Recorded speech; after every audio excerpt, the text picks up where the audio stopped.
I'd like to call the August 7th, 2025 Montecito Architectural Review Consent Calendar to order. We have only one item, C1, which is 855 Rockbridge Road. Is there anybody here for that, please? Yes, please come up. And you know how to turn on the mics, right? Excellent, thank you. So I reviewed it. I think it's okay from an architectural point of view. Rob, did you have any comments about this? Was there supposed to be irrigation with the landscape? Flowers and Associates was a little tardy getting that package to me, but they are working on a drainage plan, but there's no That's planting. drainage. Yeah, there's no planting. Are you with Vanguard or are you with the This is landscape? C1, 855. This was who? Yeah, I 855 thought Rock. that was Vanguard for some reason. No, that's item number one, and Okay. they are continuing that item. We'll get to that in a little bit. This has got the garage. Can we go see this? Before you just see it, I looked The at site everything. plan. I just like trying to And so I saw that you took two sides and gravel. Yeah, yeah. So keep going next. So that what they, this is not the best one. No, go to the next one. Yeah, that's the one that needs to be Next. updated by Robert. So this is it. So they've got the garage with a little concrete apron in front of the doors, concrete apron between the house and the garage, and then gravel around on the sides. And that's it. okay, it's fine. Yeah, I'm good with it too. So thank you for taking the extra Yeah. time. And we will recommend approval to the full board. It's their vote, not ours, but we will recommend approval. Okay, thank you so much. I appreciate it. Thank you.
I'd like to call to order the August 7th, 2025 Montecito Board of Architecture Review. First item on the agenda is public comment for any items that are not on the agendas.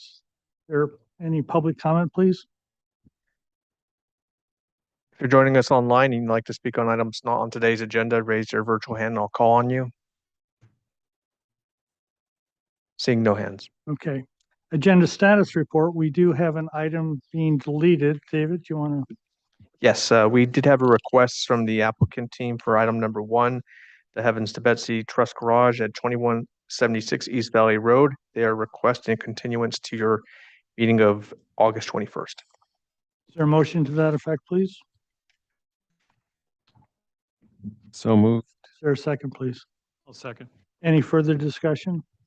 All those in favor? Aye. All those opposed? Minutes of July 24th. Anybody have any comments, please?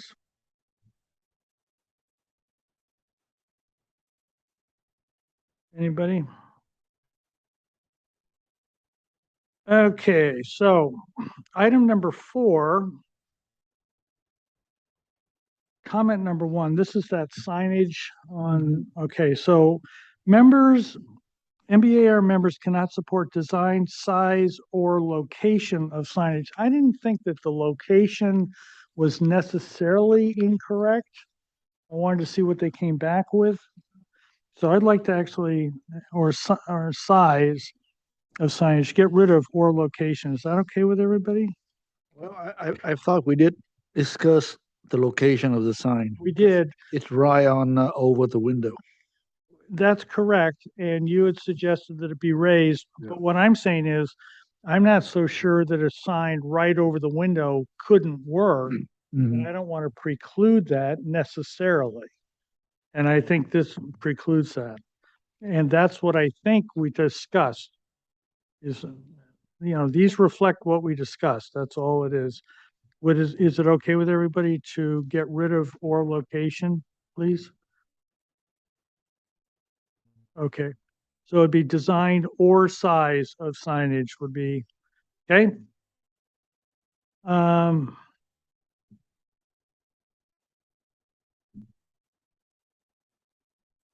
Okay, so item number 5, comment number 6. Consider engaging an acoustical engineer to analyze sound impacts. Submit sound study. That's a requirement. I don't remember if we made that a requirement or if that was a suggestion. I thought it was a suggestion, and I'm asking the board what they think.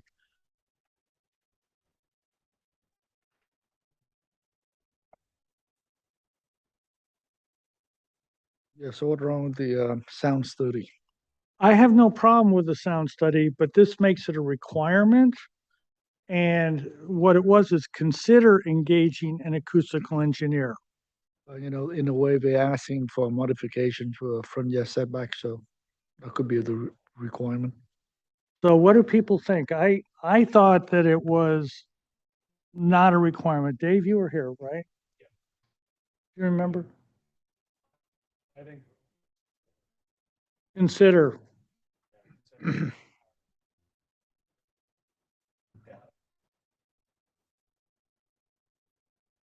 So strike submit sound study as a requirement.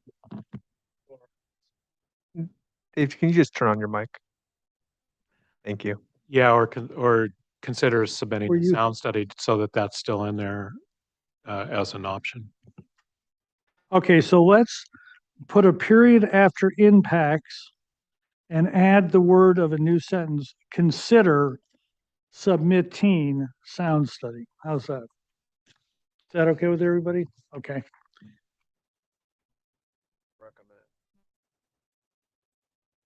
I think, okay, so that's all I have. Is there anybody else? I'd like to move for, okay, so let's see who can vote on this. I can, Bill's not here, Robert's not here. I know Tip's here, and, Yeah, wait till Bill gets here. okay. We'll wait.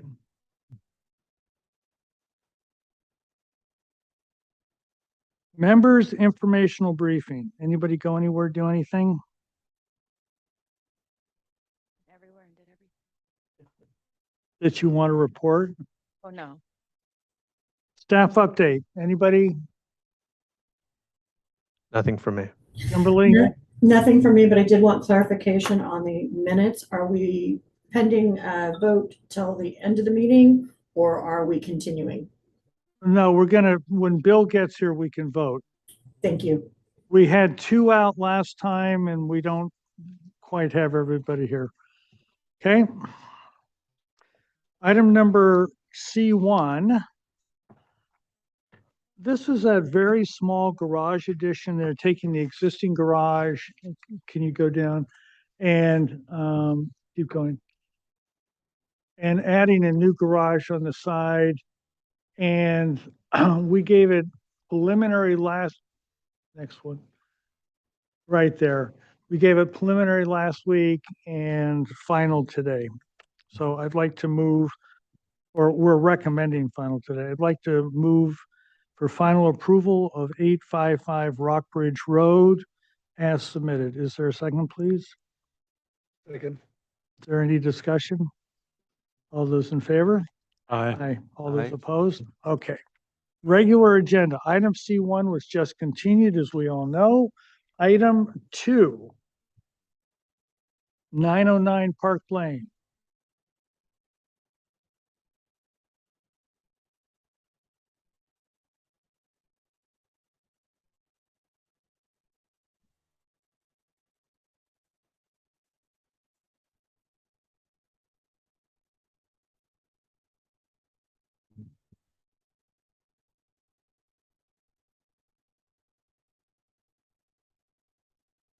Okay.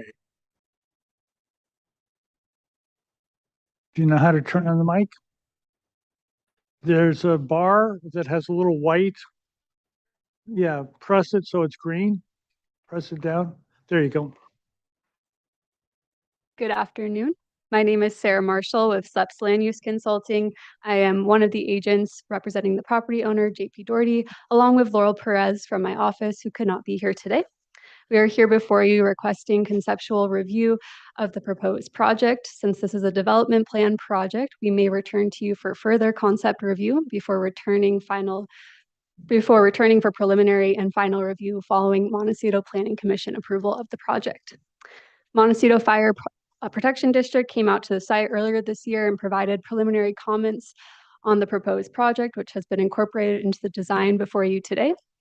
Similarly, the project biologist Storer Environmental surveyed and mapped the property for biological resources and constraints, and their maps have been factored into the design that you are seeing today. The project will be served by the Montecito Water District and a private septic system. And with that, I will turn it over to our project design team. We have Aaron Holm from Home Studios to present the project. Good afternoon, everyone. We're excited to share this unique project with you today. It's a renovation nestled in the Santa Ynez mountain range, a place with rich history. This land was once a home to the Chumash people, and we're honoring that heritage by creating a space that connects deeply with the natural surroundings. The existing structure on page 7 has a fascinating story. Built in 1979, it blends Japanese and mid-century modern styles with a post and beam construction, open floor plan, and amazing sweeping roofs. Our challenge was to respect that original vision while making it work for a modern family. We really focused on how this house interacts with the landscape, as you can see on page 6. You'll see natural stone like the local sandstone and granite used to make the house feel like it's growing right out of the mountain, as you can see on page 12.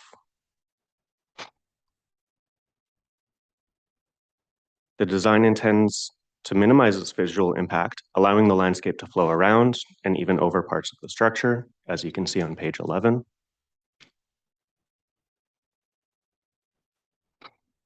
We're making sure it's practical. We've worked closely, as Sarah mentioned, with the local fire department to provide access. We've worked to include fire-resistant materials in design elements via defensible space. And of course, we're preserving most of the oak trees, except for one. We've allowed spaces that flow for family life and entertaining, as you can see on page 13. Placing the public and entertaining spaces as bookends to the actual floor plan, while creating the heart of the home a private family node. I think you'll see how this design respects the past while embracing the future, creating a home that's both beautiful and functional. And for that, I'd like to hand that over to Elisa for a little brief intro. Hello, everybody. I am Elisa Reed Papaterra of Studio Papaterra, the landscape architect on the project. Is the landscape set directly after this? So let's start. I think it's page 26, possibly. Our proposal has a light footprint on the site. The biggest items you'll see that we needed to do was fire department access. We are widening the road, especially on the inside of the road against the slope, because it is a slope this way. So instead of growing out, we're carving a little. We keep all the walls, most for the walls for the driveway are below 5 feet. The majority are curbs. And we have a 5-foot turnaround at the top, which they're calling a setting station or a staging area for the fire department. Then after that, we have a few retaining walls to allow for better access to the house and to retain the slope terrace between the courtyard and the pool area. All the walls are pretty much within the 6-foot range. Some of them are slightly taller, but we have a really good level of landscape to protect that and hide it. And we are also very minimal on our grading. If you pass to, let's see, in a second, page 7 and 8 of the site shows a little bit more images of what the site looks like. These are our site plans, so we went too far. Oh, I see. You have it from, okay. For some reason, it's 3 on you. Yeah. So these are the 3 and 4, I guess, will be or 2 and 3 will be the surveys and included in this set. And then these are the site images. It is right against the edge of the mountain range and is a beautiful, beautiful setting with amazing views. So we're trying to preserve that. We have very little neighbors to see the site. There's only one, which you can see after the pine trees on the second row images. And that is more or less the location of our pool. And so we have a ring of oak trees that is going to be planted in here to minimize the impact of the neighbors of to the house. And then if we go to the next sheet, will be the next one. This is our site plan. You can see our defensible space boundaries. That's where we're focusing within the property lines, where we'll focus our intervention for the landscape, creating a shield of oak trees. We're planting right now up to 23 oak trees, depending what the arborist also decides we should do. We have 1 oak tree that's being removed and 1 sycamore, California sycamore, that have to be removed as well for the remodel of the house. And then on the next 2 pages, this is roof plan view. So these are our landscape materials for the upper level, which is the main social areas of the house. And then we have on the next page will be the lower level, which is the pool area, pool level, and the more private part of the home and guest house. We really want to keep the site as natural feeling as possible and as belonging to. So the slopes between the upper courtyard and lower courtyard will have the Santa Barbara sandstone boulders and preserve that really nice oak that we have there. And then the next page will is our landscape strategy. Oh, this is section, like Aaron showed. We're staying pretty low to the ground and keeping the walls low. And then this is our landscape diagram. We have several zones of planting. The Firewise meadow is designed so that it could be abated yearly and it still looks good in the spring, but maintaining a good way of slowing down the spread of fire, including also the oak trees. And then the next page shows you images of our landscape plants selection. And that's it. Are you done then, please? Just a quick note. No, I was going to introduce now our client, homeowner. Hello, I'm the owner, JP Doherty. Just a quick sentimental note from me. Montecito is a special place. It's a really special property. You get amazing views in both directions of the water. You get the hillside behind you. And it's really special being up there. And so to reiterate what Aaron and Elisa said, we're really trying to preserve that, not only preserve that, but highlight it as the emphasis of the property. So yeah, just a quick highlight of what the thesis is for this project and how passionate I am about it. So thank you. Okay, questions, Tip, please. Can you go back to the FAR sheet?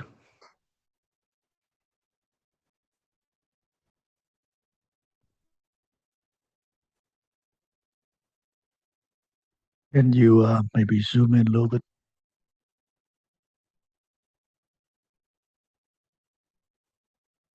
Going up the other Go way. up to see where they're putting the development.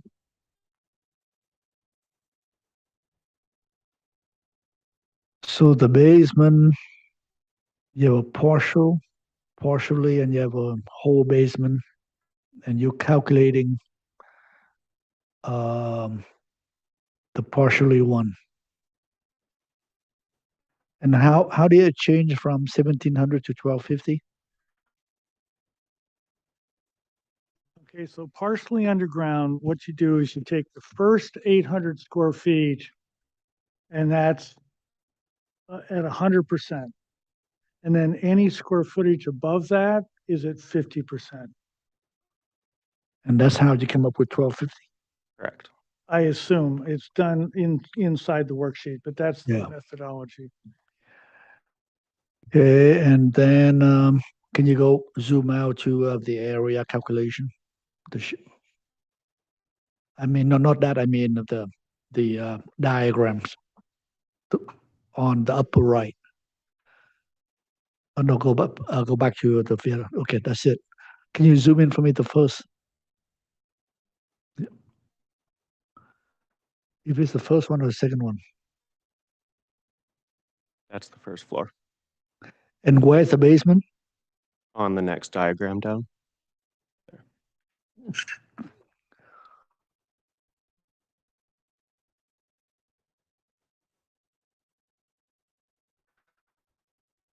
So it seemed to me, let me ask you a question here. In here, you stated that you only do 24 cubic yards of fill and 39 cubic yards of cut. Is that an accurate number? Have you had a grading plan done? Because you're adding the pool, you're adding the basement. That seems really small numbers. Want to see the civil drawing, page 4? Yeah. I mean, the fourth PDF here, civil, the 4 window. There we go. On the top corner there, it's a conceptual grading. So this is, we're starting our work, but It's 1,050 cubic feet, so that's 30 cubic yard. Okay.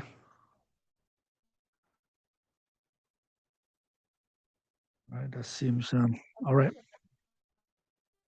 Yards of cut typically to start to 150. He's Okay, Yes, we're okay. in question, Yeah, just not question, comment, yeah. please. okay. Yeah, and then can I see the elevations? pool is mostly above ground because of the way the slope is. Okay. We're retaining in front.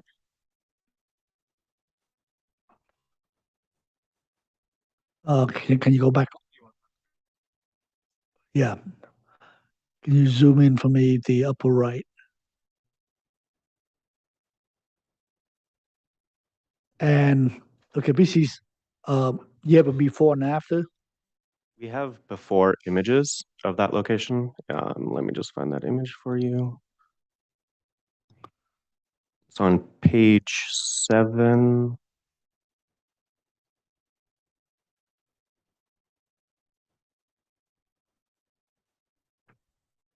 And if you go to Okay, these I two see it. images I here, see it. so this is that same view.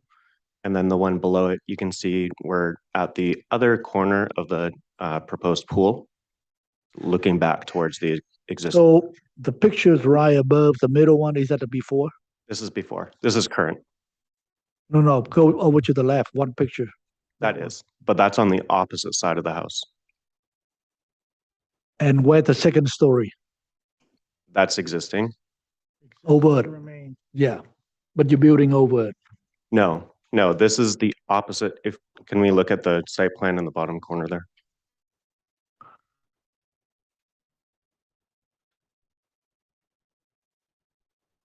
No, just the diagram showing where the photos are taken. Down one more page. Nope. Good. Page 7. So the 2-story volume is right in the middle of the house.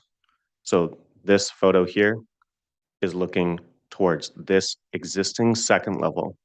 Uh-huh. So there's a basement with a first floor, and then there's technically an existing second floor, which is this small structure here and here. So we're going down. Yeah. We're not going up. Okay, yeah, it's just very confusing. Mm-hmm. It's a very confusing house. Also Maybe, several levels on its own. Yeah, and yeah, it doesn't seem like I have enough information to really understanding what you're trying to do here, but it's okay. That's Sure. what one of, I'm just trying to see what's going on here. And no garages. Correct. This is an RMZ zone, so we are no longer allowed to have a garage. So all outdoor parking. Correct. All right. Okay, that's all I have. Rob, questions, please. What elevation are you folks at with this property? The main floor, if I remember my numbers correctly, we're at 909 or 809. Are you up those, do you have like digger pines and coulter pines up? Is that natural pines up there, or is that those been planted? Um, pending final confirmations, but there might be some culture pines. The majority, though, are probably Mediterranean Canary Island pines. So those were planted at one point. Mm-hmm. And we're removing them for that Okay. reason. If there is any native one, we'll preserve it. Okay. So I'm seeing concrete pavers. Where is that in the motor court? Yes. So will be the previous page. The motor court has a 55-foot diameter, so we're creating a ring of Okay. pavers and a gravel So- field. So of a property, I guess, of this stature, have you considered maybe trying to look, rather than doing concrete pavers, looking for maybe real stone pavers you can get permeable and do like a more authentic material, I think would be in keeping with where you're going. But anyways, just kind of a question. If I can speak on that, the only caveat with that, it's a very long driveway, so we'd have to use it in a selected fashion, adjacent to the home and things like that. But Yeah, maybe create Very a long. hierarchy kind of aspect to Yeah. it. Concrete pavers can also be permeable, but it's also a price point thing. Yeah, no, they just end Um, up looking cheaper, and I think your house is, I mean, Yeah. the site is beautiful, and I can see it's fun where you're going. Yeah, Um, Stepstones has really nice finishes, so we're trying to find a match. And the stone that goes after that, so becomes more a pedestrian feel for the stone. It's also matching in tone. Okay, like, cause you have Cherokee Creek, Mm-hmm. there's Cherokee Creek pavers that are permeable that you can, and then And then the site has a lot of rock, I take it. You're just digging it everywhere. So I don't really see it. I don't see that you've incorporated a lot of rock on the rock walkways and on the walls and integrated. Or is that just detail that you have not gotten to, or is that All something side you walls will be, purposely trying to leave it cleaner or? no, all side walls will be stone clad. That's why we're showing the two types of Santa Barbara sandstone, um, giving Talking- hierarchy. Talking more boulders and And rock outcrop. yes, next page, if we go to the next page, you can see at the corner of the spa hot tub, we're showing a big grotto of rocks there that ties to the existing boulder slope that we have. And so we will be integrating those boulders everywhere. I hope not to export. Yeah, you'll have lots of them. We have plenty and we have plenty of retaining. Right. I just didn't see it graphically where you were Yes. with it. So, and then last question is on plant palette. So everything is native. Mhm. Have you considered maybe at least where kind of the more important areas around the house where you might try to do more drought tolerant ornamentals and stuff that tends to like live longer and be more successful over time as opposed to all native planting? Yes, correct. We'll definitely integrate a bit more non-native closer to the home. There's also a few existing black pines that are very beautifully sculptured, so we are going to relocate them within site, and that's going to pull the language a bit differently on those areas. Black pine, I mean, that's the Japanese influence The of, dwarf, yeah, Japanese black pine. right? Those are my questions. Thank you. Mhm. Kimberly, Bill Wolford just arrived at 125. Stacy, please. Thank you. Yeah, I'm trying to understand the house a little bit better. It is kind of confusing. But looking more at the landscape, I kind of studied because this one is such a high fire zone. Maybe somebody could help me understand the RMZ 40 though, why we can't have a garage in that zone. This is kind of a SEPS question.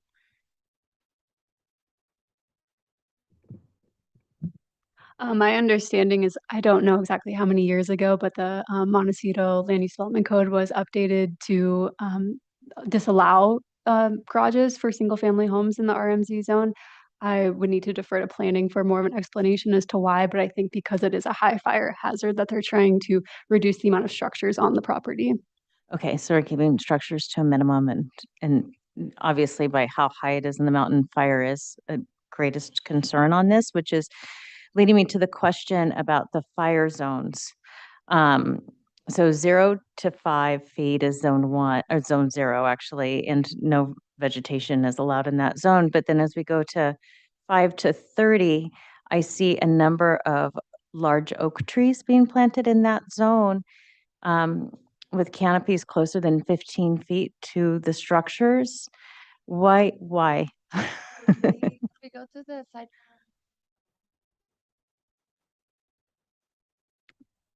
Yeah, I'm looking at 5 right now, but yeah.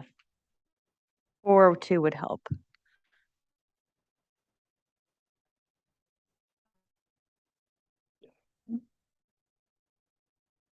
These are all existing here. Yes. These two oaks are definitely slightly closer to the house, Mhm. and we can consider putting them far away. We were trying to avoid views from the neighbor, and replace an oak that was there before. This is existing oak here, or no, that's a new one we're replacing as well. And so oak trees are known to be suppressants of fire and stopping fire, and that was the idea behind it. It was to create this sort of enclosed ring of oaks around the property so that we would have a shield in that sense. I haven't heard that theory explained that way or have witnessed it.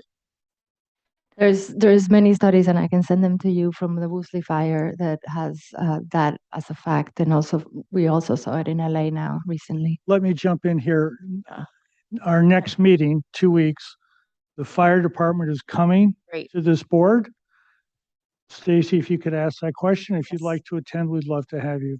Yeah. So let's not spend a lot of time on that. Right. Okay. Well, I'm more just following kind of the recommendations And currently the 5 to 30 recommends that the canopy not be closer than an oak is going to have a 50-foot canopy, that the edge of the mature canopy can't be closer than 15 feet to a structure. I've not seen 15 feet. I've only seen 5 feet. And Montecito has a very vague one. If you go to the county, it gives far more explanation Okay. to the fire zones. And I went and reviewed it as well today and realized that. I'm like, wow, the Montecito one is very vague and giving you all the information. But if you go to the county information, it definitely gives you a lot more to work with. Okay. Yeah. Is that it, Stacy? Yes. Dave, please, questions? Yeah, I too am having a hard time understanding the plans, especially the house, but what in general is driving the need for the site walls and for the grading? Let's go back to the previous site plan that we were looking at.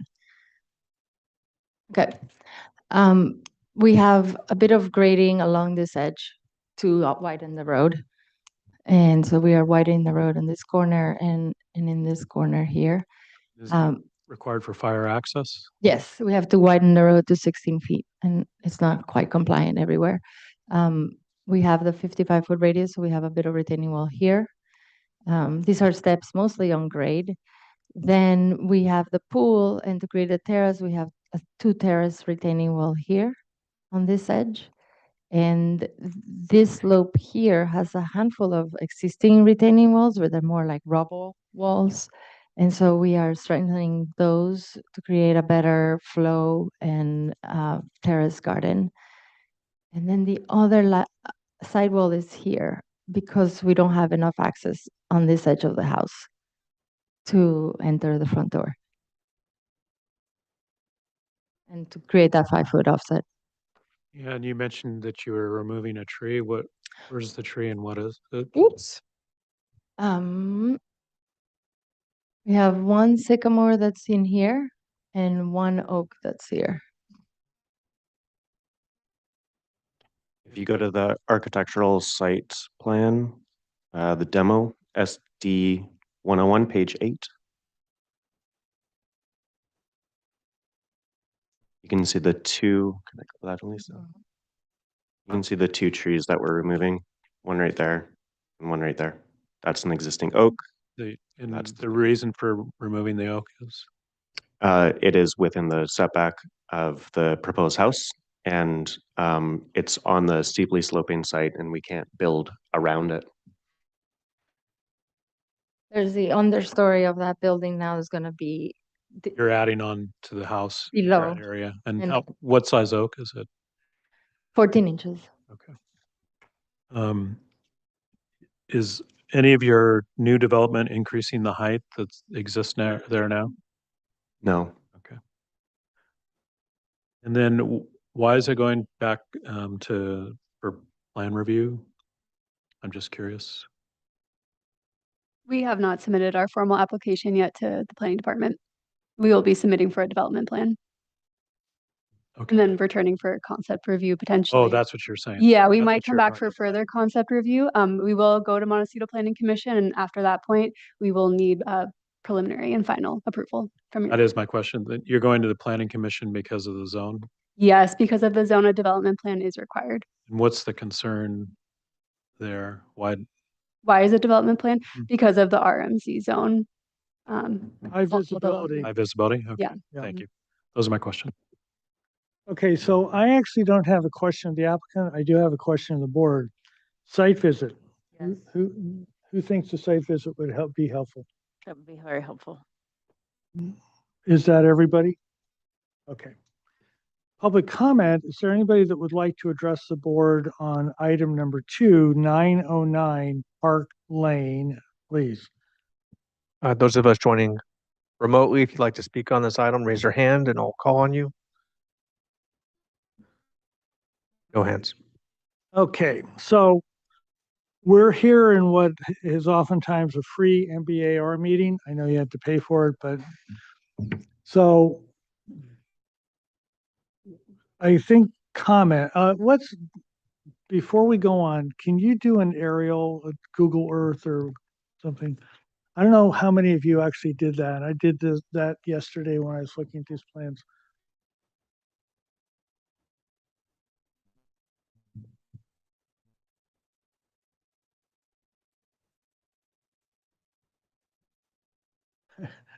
You know, have to put in Montecito. So there it is. That's Park Lane, sort of down in the bottom, sneaking around. So it's the last one up there, or almost the last one up there. What? Park Lane stops right there. That's the property line and the termination of the public road. Okay. So comments back in the same order. Tip, please. Yeah, I think the site visit will be helpful. I just personally, I just don't think I have enough information to fully get the scope of the project, and it seems fine with those very small drawings. So it's better off that I think we'll see it, and then we'll have a better understanding that we can. I still don't believe that the amount grading and cutting way so small. 39 cubic yards, pretty I much. don't know. They'd revise that. Oh, it's cubic feet. It's a cubic feet, not cubic yards. Oh, okay. Excuse me. So you might want to check that again because you're doing the pool, you're doing the basement, you had your over compaction and all that kind of things. And 39 cubic yard cut and fill, something like that is what? Like the little thing. Yeah. So that doesn't seem right. So we need to know, have that better information, and then by seeing the site, we can have a better understanding of the project. Thank you. Rob, comments, please. Um, um, looks like you had fun with the French curve actually on the projects. I think, I mean, out of respect for you folks are the designers, I think there's a lot of fun to where you're going with it. And so I see a lot of big pieces in the right direction. Trying to blend it into the site and to the rock and all that. I think some of this needs to be developed a little more. And the site visit will help us kind of maybe help give you better direction to help you get there. I am wondering about the pines. If fire is part of a, defensible space is kind of a big part of that. I'm just almost thinking that maybe I'm wondering whether those need to come down, whether the fire department might push for that or whatever. Those tend to be like Canary Island pines or tend to be kind of super flammable and things, and the oils in them and so forth. So, but I mean, I like your presentation on a lot of what I see graphically. And so I said, like I said before, and trying to incorporate the rock and just develop like those walkways and I think more detail. And I don't see from getting from where you park to getting up to the front door, I think is an opportunity to do something really interesting. I see some of that, but I don't see it fully developed. So anyways, I like mostly where you're going. And I think as you move on, I'm kind of looking forward to where you go. So thank you. Stacy, comments, please. Yeah, I think right now it's hard to understand the architecture the way that the drawings are presented. Um, so I think a little bit more development needs to happen there. Also, too, what really helps is if you give us an elevation of existing versus proposed, especially before we do this, as we're doing the site visit, that's a really great way to kind of pull us along.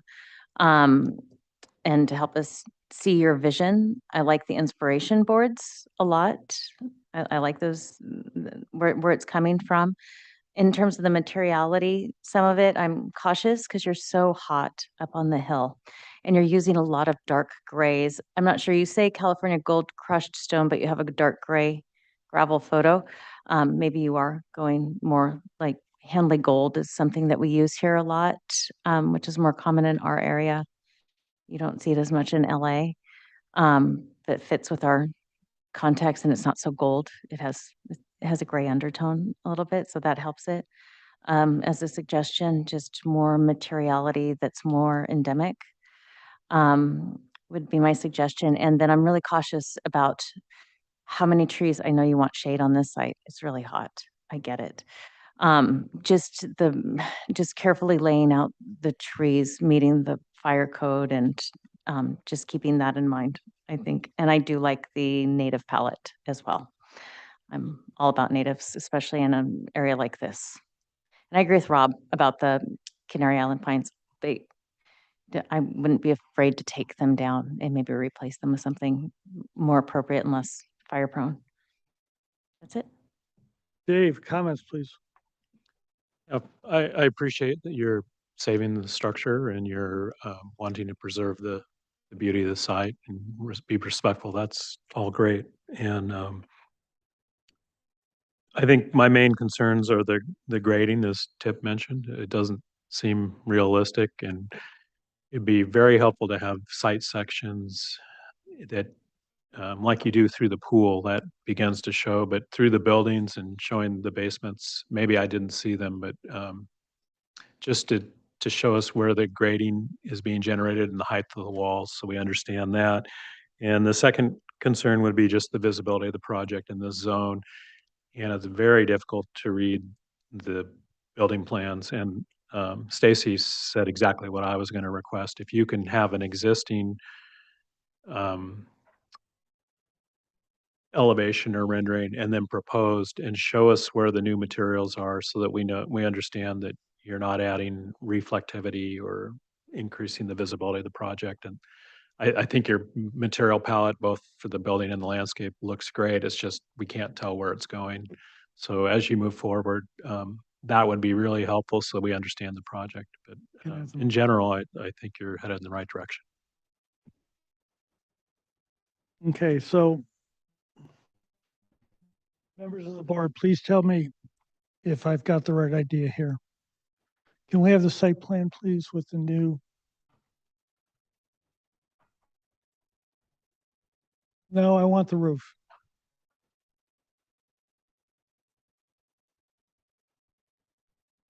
Okay, that's good.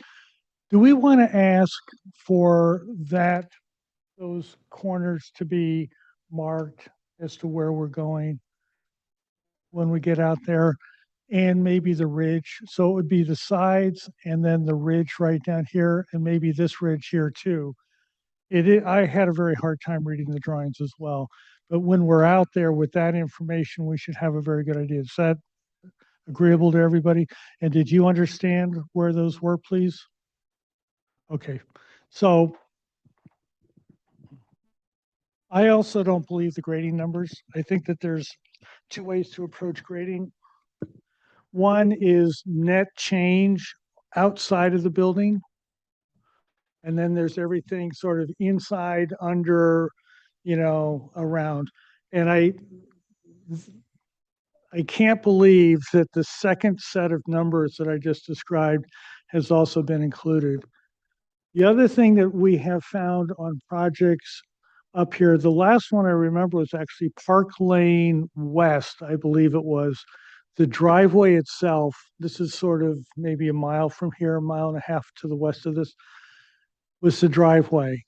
And how that was landscaped and what happened along that. And we actually had them prepare a landscape plan so that I think there's going to be enough damage here when you excavate and over excavate and build retaining walls and all the pilings and all the excess.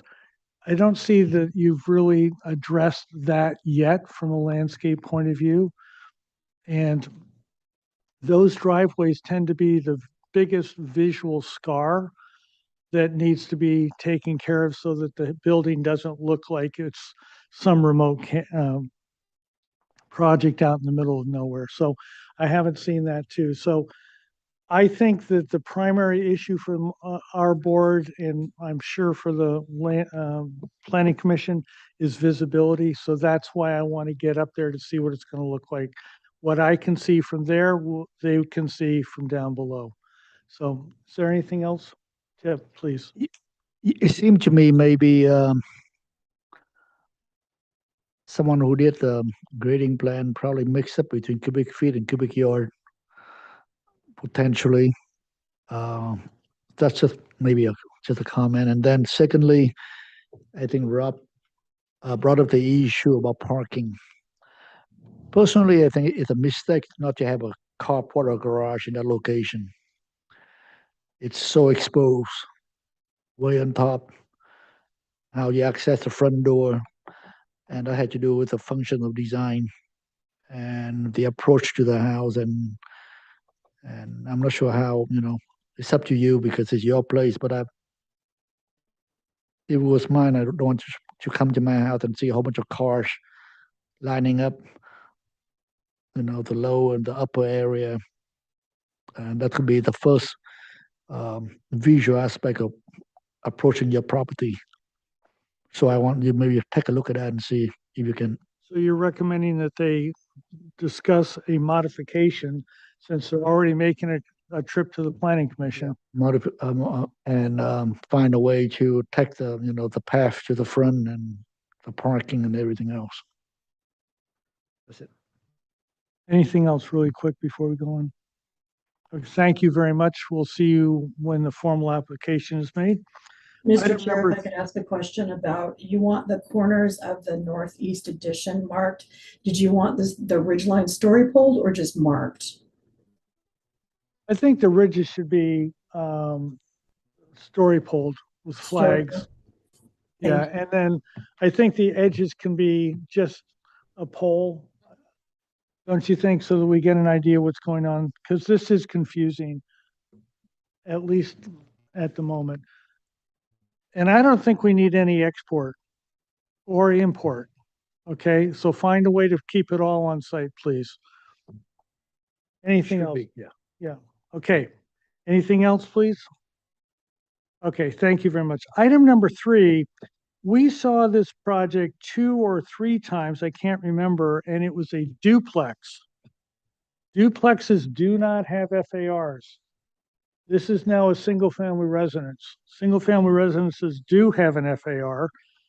This one comes out at 119. I asked them to do a study. I don't know if they had a chance to do that or not. But I just wanted to this is in all intents and purposes a brand new project that we've never seen before. Please. Hi, my name is Santiago Coronado. This is Rob Harvey, the owner. We received that email yesterday, so we did not get a chance to do that study yet. But I think the comment was, is it possible to increase the square footage from the FAR? And hopefully that is possible through the study. The neighborhood, okay, so to me, the bottom line is this consistent with the rest of the neighborhood? That's The study, when done properly, will tell us that. And what's going to happen is you're kind of off in the weird angle next to the freeway, right? Correct. So you're not going to have any projects up over there. None. Okay, so it's going to kind of expand out into Jameson and who knows what else over there. Okay, so just draw a circle, get 20 properties in there, add them up. Okay, So this is not a condo anymore. this is no longer a condo or an apartment. It's now a single family residence. Same design? No, Oh, Uh, new design. okay, similar design. similar. Right, we're keeping the same style. So it went from a duplex to a single family dwelling. We were trying to keep the same square footage under the recommendation of Henry. And so that's how we started the design. We'll do the study for the increase in square footage. There is a couple of things that were suggested in the last review, which is one of them is the oak tree removal because it was unhealthy. And we were trying to, work with that originally, but now because the tree is unhealthy, we're in the process of mitigating that tree. We are mitigating the tree with, I think, 3 or 4 proposed trees. We do not have a landscape plan. We are planning on putting a landscape plan. This is just conceptual for right now. We're also doing a drainage plan where we're going to do the fire reapproval and the floodplain reapproval because it went from a duplex to a single-family dwelling. We used to have a 4-car garage or 2-car per duplex or per space. Now we only have a 2-car for a single-family dwelling. Square footage, habitable square footage stayed pretty much the same. The height of this is the same height, although the configuration is less. We have more of a 1-story than a 2-story. We can barely see it from the freeway if you go to the pages See section. the site plan. Yeah. Yep, perfect. The site plan will tell a whole lot, Dave. Yeah, so that's the site plan. The gray area is the fire department access. Go to the next sheet is just the floor plan. The first floor, second floor just sits above the backside or the top left-hand corner. You go to the next page. And it's just two bedrooms, right? We were trying to keep the main story as habitable as possible for elderly, right? We're trying to keep that going. If you go to the next page, would be the roof plan. Very minimal roof plan, right? Nothing really extravagant. Trying to keep the height at the 1-story level a little higher since we want a little more pizzazz in our design. You go to the next sheet would be the exterior elevations. You see southeast elevation, that big window there, that goes to the great room. And that's what you see as you drive into the driveway. So it's more of a presence as you drive up. The front doors to the right of that big window in the great room. Our slope on the roof is pretty steep, right? So we're able to do that, but kept the height on the first floor and the second floor at 9 or 10, something like that. But in the 1-story area, we went obviously a little higher. Can you go to the next sheet, please?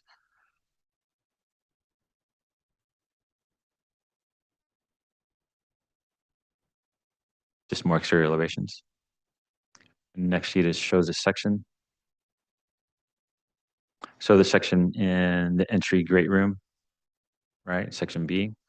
And then on section A, it's just the garage with the bedroom above. Garage being obviously on the grade level, right? We have 2 feet of floodplain that we need to deal with. If you go to the next page. So these are the views, right? Bottom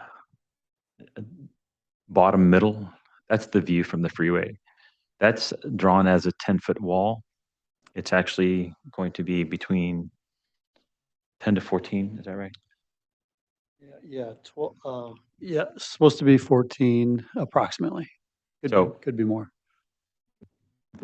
So we're not going to see hardly any part of the house as you drive by. So I didn't really took much consideration for the bottom section, right? In the previous design with the duplex, there was more undulation within that. But all you're going to see is the top portion of the second floor, maybe, right? And that's where we're at. We're still 10 feet away from property line, and the wall is going to be built 2 to 3 feet away from property line. So we're quite a ways from the wall itself. Everything else that you could see is a 1-story. It's a tall 1-story, but nobody gets to see that except unless you drive through the back. Image 1, that's as you enter, right? As you drive up. I'm sorry, image 2. Yeah. Is that it?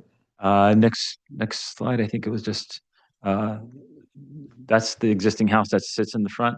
The gray gate where it says proposed entrance to 77 Olive Mill. That's just the driveway that goes all the way back. So you're really never going to see the house unless you're on the freeway, and you're going to only see partial.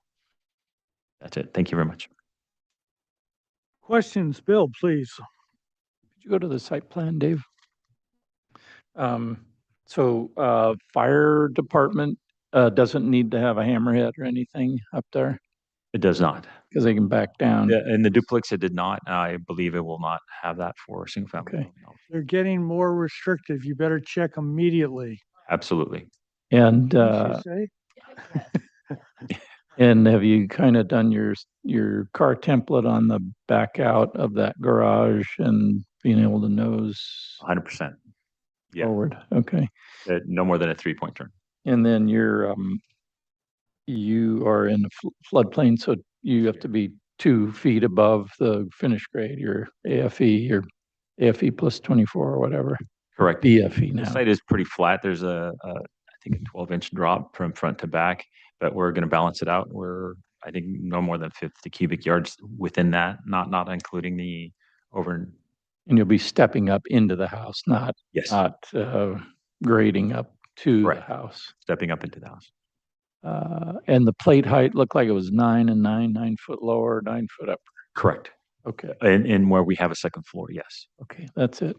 Thanks. Dave, questions, please. The height as proposed meets the zoning requirements? Yes, it does. Okay, As and previous. In the duplex. what is the pitch of the roof? Uh, Did you consider a lower pitch during the design? I did, but the style of the house kind of wanted to give that higher pitch. I think it was better for the style itself, right? We're trying to go with that Cape Cod, which is a little steeper than this, right? But looking at what the hotel down the street did, that was pretty flat, right? We wanted to increase it a little more. And I think we are at 7 to 12, which is pretty steep. Thank you. Is that it, Dave? Stacy, questions, please. Has Caltrans given you their planting plans for the lower side of the house? No. You haven't. Well, they shared them with us. I think you have quite a bit of screening that's going to happen. Probably more than you want. So you will have a gated entry right at Olive Mill, correct? Yes, we proposed that in the duplex, but then when we went through planning, they decided that's not part of the property. It's a flag lot. So that driveway is an easement. We could not submit the review, but we're going to keep the same gate that we originally submitted. If I could include it in the next proposal. They asked me to remove it in the previous. And what is the width requirement on your driveway right now coming back? I think it was 15 to 16. Okay. Yeah, no, we like again, the previous design was approved by the fire department. So we know that the fire department is able to go back there. And have you started talking about stormwater yet? Is there plans for, are you going to do permeable paving? Because, I mean, your whole lot is almost house. Correct. The previous design, we had permeable paving all throughout. And essentially that's what we're sticking with. Okay. Right. All right. Those are my questions. Rob, questions, please. What, can I see the elevations, please? Those, yeah. So, this is kind of coming from a landscape architect. It reads very, like it's almost stretched out very vertically on that. Is that just, Well, it's Right. kind of hard to tell because the second floor is set to the back. If you go to the perspective or the renderings, it shows a little better right there. So the back, as you drive up, you are going to see the big window. That's the look that we're after. But as you look back to the garage and the entrance, it's set back, a bit, not tremendous. And we're trying to figure out how to do the landscape in front of that window. You could see the little area where I drew a circle. That it's going to be a hit and a miss on how much trees we could plant with the fire department codes these days and the canopy of the trees and all that. We are going to get a planting plan. We don't have one yet. We just want to make sure that this was okay before we hired the landscape to come in. is the So the window that I'm looking at there, you're saying it's more Cape Cod, but that window doesn't seem like it's real Cape Cod. It seems more modern. 100%. Okay. We're straddling that transitional between Cape Cod and. Okay, and then have you considered, and as I guess as you explored doing your paving design, you kind of drive up and you see all garage, and then the front door is kind of tucked around the corner, so you don't really get this kind of sense of arrival that's kind of lost because you can't find the front door. Have you considered maybe at least, and you might be able to do that on one side, but having some kind of piece of architecture, like with a header or trellis piece or some element that kind of starts to come around the corner and grab you visually, that brings you to the front door, that's kind of not there right now. Correct. We are trying to get the cars to drive up to the garage and to that entry. If you look at the site plan, if you go back to A1.1, you can see that as we drive up and you see where the gray starts, right? You see that in your face big window, right? But as you drive up, you have to walk, right? And once you pass that point, then it's very visible that the front door is there. And if you look at the exterior elevations, there is a depth to the second floor. See where the railing is with the squares on top, southeast elevation. So that's what you're going to see. You're going to see some depth, some voids within that. So it's going to create some shade, right? That will last. Will direct the eye to that. So can we go back to the site plan, please? So what I was driving at was like you couldn't do a trellis, a square trellis, because one of the posts would stick into where you're trying to drive, but you could do kind of a one-sided and start to bring some element out that seems to grab you. And I think maybe that goes hand in hand with looking at some paving design again, that kind of those kinds of pieces will give you a better kind of enhanced sense of arrival. And then the only other I'll leave that for comments, I guess. So, but thank you. Tip, questions, please. Yeah, I guess I'm trying to understand the site plan a little bit. So, where's your property line? The southern property line? The property line is the dash. Is it a straight line? Yes. And then is almost straight. Huh? It's almost straight. It's pretty straight. Okay, and then the neighboring wood fence is on the neighbor's property. Correct. The existing wood fence is on the neighboring property. We're going to correct that. So you are claiming that piece of land, No, but you are using it, it's existing right now. We're going to change it. and you are building a deck right next to the property line. Yes, we are. Well, the deck is only 2 feet above. You want to keep it? I believe so. It's not, as long as it's not 3 feet. In terms of zoning, because even though the fence is not on the property line, but are you supposed to plan within your property line? Yeah, we're the deck, the entertainment deck, as I call it, is within the property line. Is it 5 feet away from the property line? No, it's not. That deck is only 2 feet above. Actually, it's less than 2 feet. It's 18 inches because we're stepping down from the. But the neighbors could move the fence back.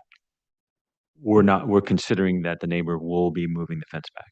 But right now, is it a retaining wall? What is it? No, there's no. You're talking about the graphics where. Yeah. Oh, that's just scale. What are the scale? Let me. That's an interesting place for the scale. Yes, I think that was a leftover from the floor plan. Thank you. The new wall you're building. Sound wall. It's sound wall. Yeah, jigs and jugs. Yeah. Thank you. I'll make sure graphically I do it a little bit better. And have you look at the option of making a little larger second floor and smaller ground floor to make the site a little more balanced? Well, like I said, as we get older, we prefer a one-story, but we still like our square footage. So we did consider that. The second floor is for our children, right, who are grown. So trying to reduce the square footage. Mhm. We're only a one bedroom. Granted, it's a large one bedroom on the first floor with a nice closet and a nice bathroom. But so you have one bedroom, but you have a closet area Correct. bigger than the bedroom. Yes. Okay. Because we like clothes. All right. And what is the plate height at the garage to the second floor? It's a If you- little taller, right? If yes, because of the 2 feet. If you go to the section, Is it because because you're in the floodplain? yes, That's why you had to raise. right. We kept the second floor right above that because we still have a one story on the lower level Right. that we have to keep. And you haven't studied the FAR. Next time. Next time. Yeah. All right. Thank you. Thank you. Kimberly. Kimberly, Yes, coastal zone, 2 covered plus 1 uncovered? no, 2 parking spaces covered or uncovered in the coastal zone. Very good, thank you. I have no questions. Thank you, Kimberly. I have no questions. Public comment. Is there anybody that would like to address the board on item number 3, 77 Olive Mill Road, please? Yes, please. And we'd like you to fill out a slip after you speak. Okay, very good. So come on over. There's a little horizontal bar at the bottom of the mic that's got a white face on it. Push it and so that will, no, on the mic, on this thing. Yes, there you go. Okay, You got 3 minutes. okay. I'm fine with the design. I live at 82 Olive Mill, which is right across the street from you guys. And my neighbor, Janet Colby, is right next to me. We're the big Spanish style building that's covered up with our hedges, right? So that's not a problem. I mean, it's a it's a sound wall for us, so I'm not complaining in that sense. But she was concerned, and it is a concern. We looked at it when you had the duplex. Somebody brought us in there, and there were 2 driveways. There's the main driveway for the house, and then there was this other driveway that was proposed, I guess, and I'm not clear. We're concerned about the traffic pattern and the amount of traffic, and turning in there is tricky, as you know. And so are there 2 driveways or 1 driveway? There's here we go. There's existing 2 driveways, one in, one out. That second driveway, the gray, if you can turn to the photos on the very last page, that second driveway is again an existing driveway to the property in the back. And so that will remain? That will remain. We're not. Yeah. Yeah. Okay. We're trying to make that gate a little better and further back for the requirement of the fire department. Right. And obviously, nobody can park in front of No, it, no. nor on our side either, because there is so much traffic down Olive Mill, which we also need some kind of a speed bump down because people are racing at night. This is just my own complaint, and it is serious. We're talking drag racing at 11 o'clock, and behind us is Maureen Phillips, and we're all there. We all hear it. And so, and you guys, if you're turning in there, you got to be so careful, as you know. So that's my only thing. We're bringing up the traffic pattern, and that's not anything to do with the actual building. That's fine. It's just that, boy, somehow I think a speed bump, seriously, we've had an accident right there at Depot Road and Olive Mill recently. And a girl they don't stop at the stop sign. They just turned for the beach and crashed into a car, and the ambulances came. She was okay in the end, but I'm just pointing out that is a heavily trafficked area, and at night they speed around. So you see where the trash can is, that on that second photo in the middle? Yes, yes. So that gate is going to be 20 feet back. Oh, so that's good. You have a little room. You'll pull off. You can see going in and out. Yeah, exactly. Yeah. Okay, that's my point, because I just want to point that out. All right. I mean, I'm not protesting it in any way. I'm just saying there's got to be real awareness there because of the traffic. You both know that. Okay, If you could fill that and give, I will. I'll do it. thank you very much. Okay, anybody else like to address the board on item number 377 Olive Mill Road, please? For those on Zoom, raise your hand if you'd like to speak on this item. No hands. Okay, this is essentially the first time we've seen this particular design. Comments, Bill? Yeah, I mean, I appreciate the style of the architecture. I think it looks good. It's a lot of house on that lot. It really fills the property. FAR study will help us see that, so I appreciate seeing that next time around. I think that landscape plan too. You know, we're gonna want to see what you see from the freeway, and you can't see much from the street because it's pretty well flagged back there. So I'm mostly concerned about the neighbors and that image 5 there that you have too. And it sounds like the site wall get that to where it needs to be, 14 feet if that's what it is, and then show your planting. On your site plan, the deck on the bottom, I guess that would be the south side there where it's really pushed up against the fence. I'd say give it a couple of feet so you can get some planting there. I know it's kind of zigguratted there, so you're going to get some planting anyway, but just there's a little area where it looks like it runs right into the fence. I'd say pull that back. Because of its kind of massive, you know, if the FARs look like they're acceptable, I would still probably want you to try and reduce the massing a little bit in terms of like the upper floor. Maybe you could go to an 8-foot plate and do an open volume ceiling on the second floor. And that's my thought. Maybe the others are okay with the height the way it is. But it might help to just kind of bring the second story down a little bit if you could by making an 8-foot plate and then open volume ceilings, and you might be able to get that to help. The model also on your garage front there looks like it's lower. Maybe the door's taller or something. I don't know what's going on. That little shed there on this illustration looks a little tall, and I'd maybe bring it back down to where it feels a little more proportion. So, and I think that's utility deck. What is the utility? Is it? Did I read that right? It's on the back side, faces the freeway. It's a deck. It's Okay. just a place for, Not like you're putting Well, that- equipment on it or. no, nobody's going to be back there. Okay. All right. Exactly. Air conditioning units, That's fine. dog run. Okay. Thanks. Dave, comments, please. Yeah, I think for me to support the size of the project, you definitely need to justify the exceeding the FAR. So if you come back with that study, then you can demonstrate this is consistent with the neighborhood, then I'm fine with that. And I also acknowledge because you're having to raise the house, you're kind of fighting the height. That the house feels a little top heavy to me.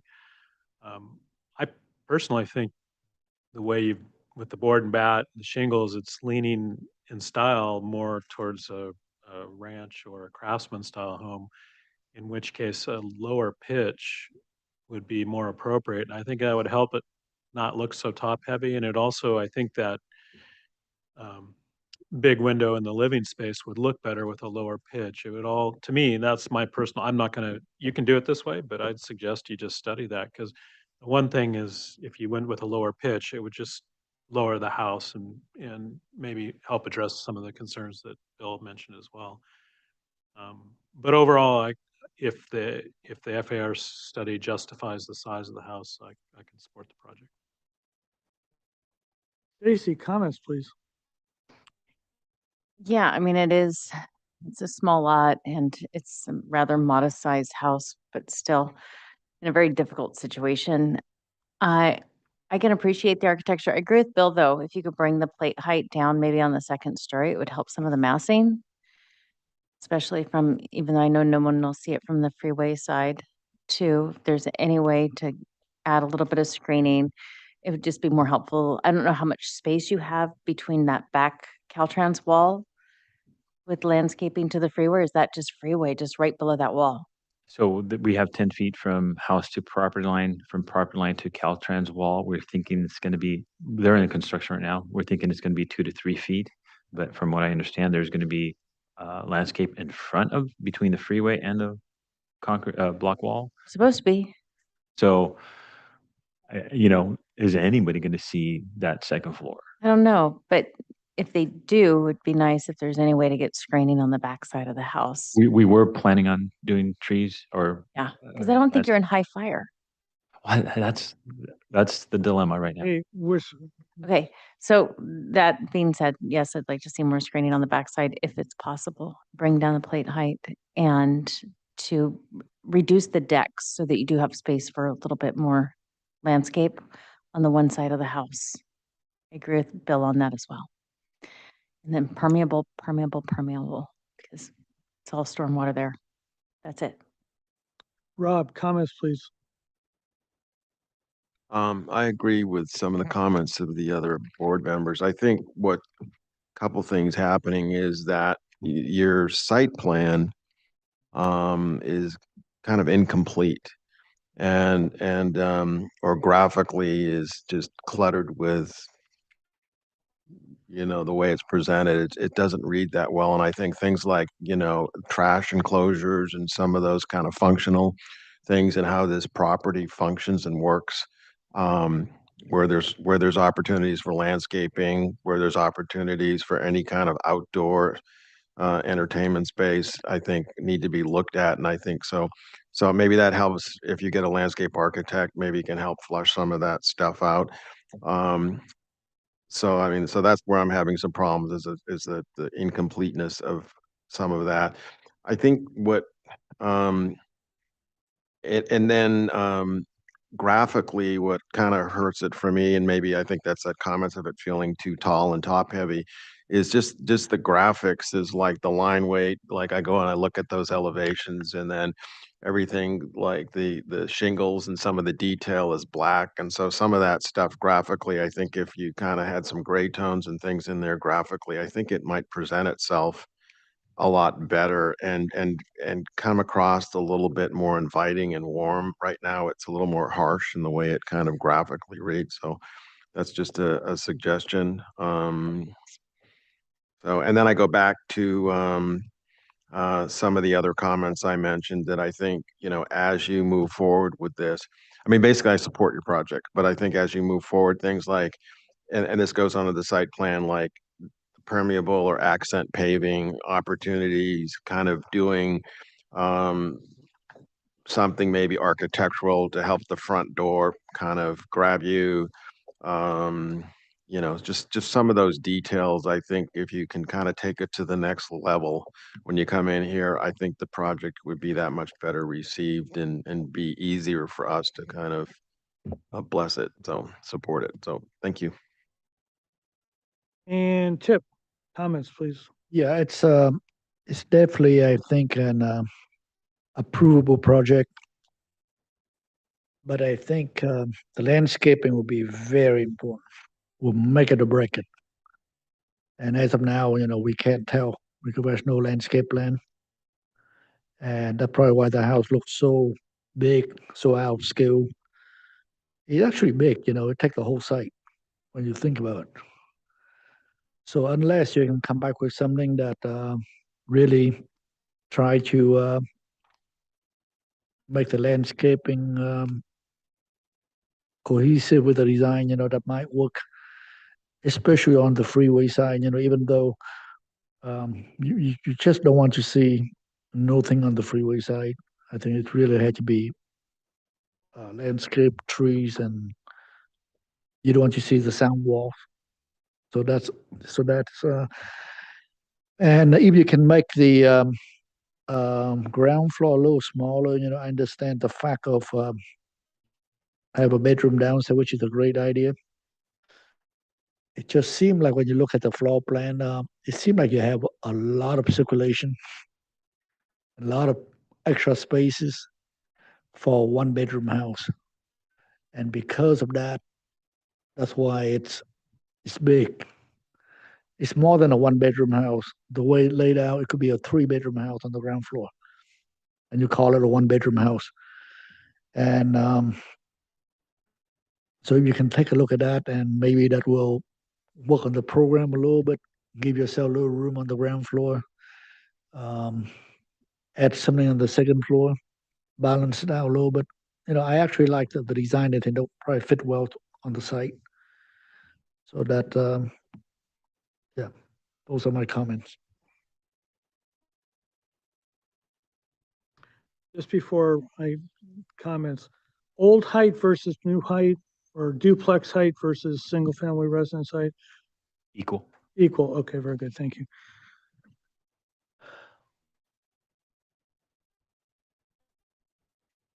I believe you guys qualify as the smallest parcel that I've seen since I've been on this board. I thought it was Jeff Shelton at 0.17, but you guys win at 0.16. And why that's important is that when you understand the way the FAR works, you're given a free 1,800 square feet. Okay? Which means that, you kind of start, and then as you get really large, that last project we saw, I mean, there's almost no filling at all of the site.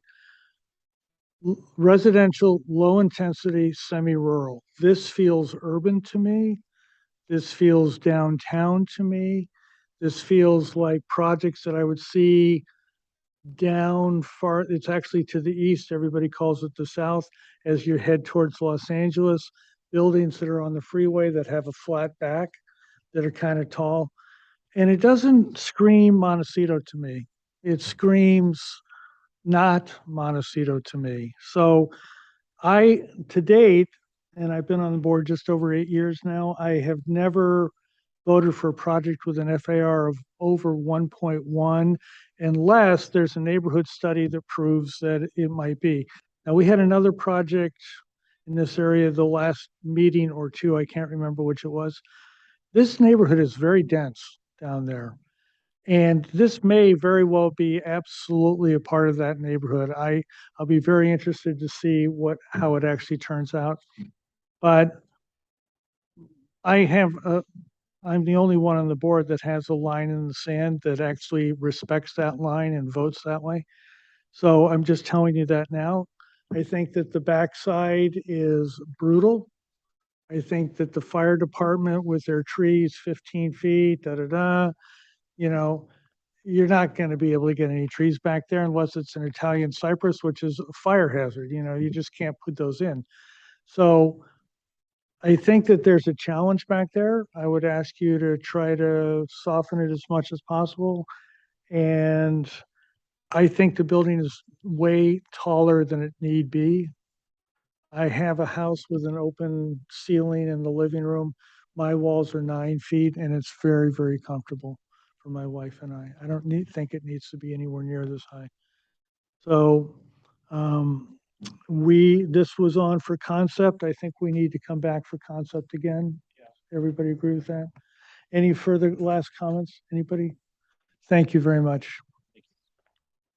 Okay, item number 4, we had a site visit out there today, 565 El Bosque Road.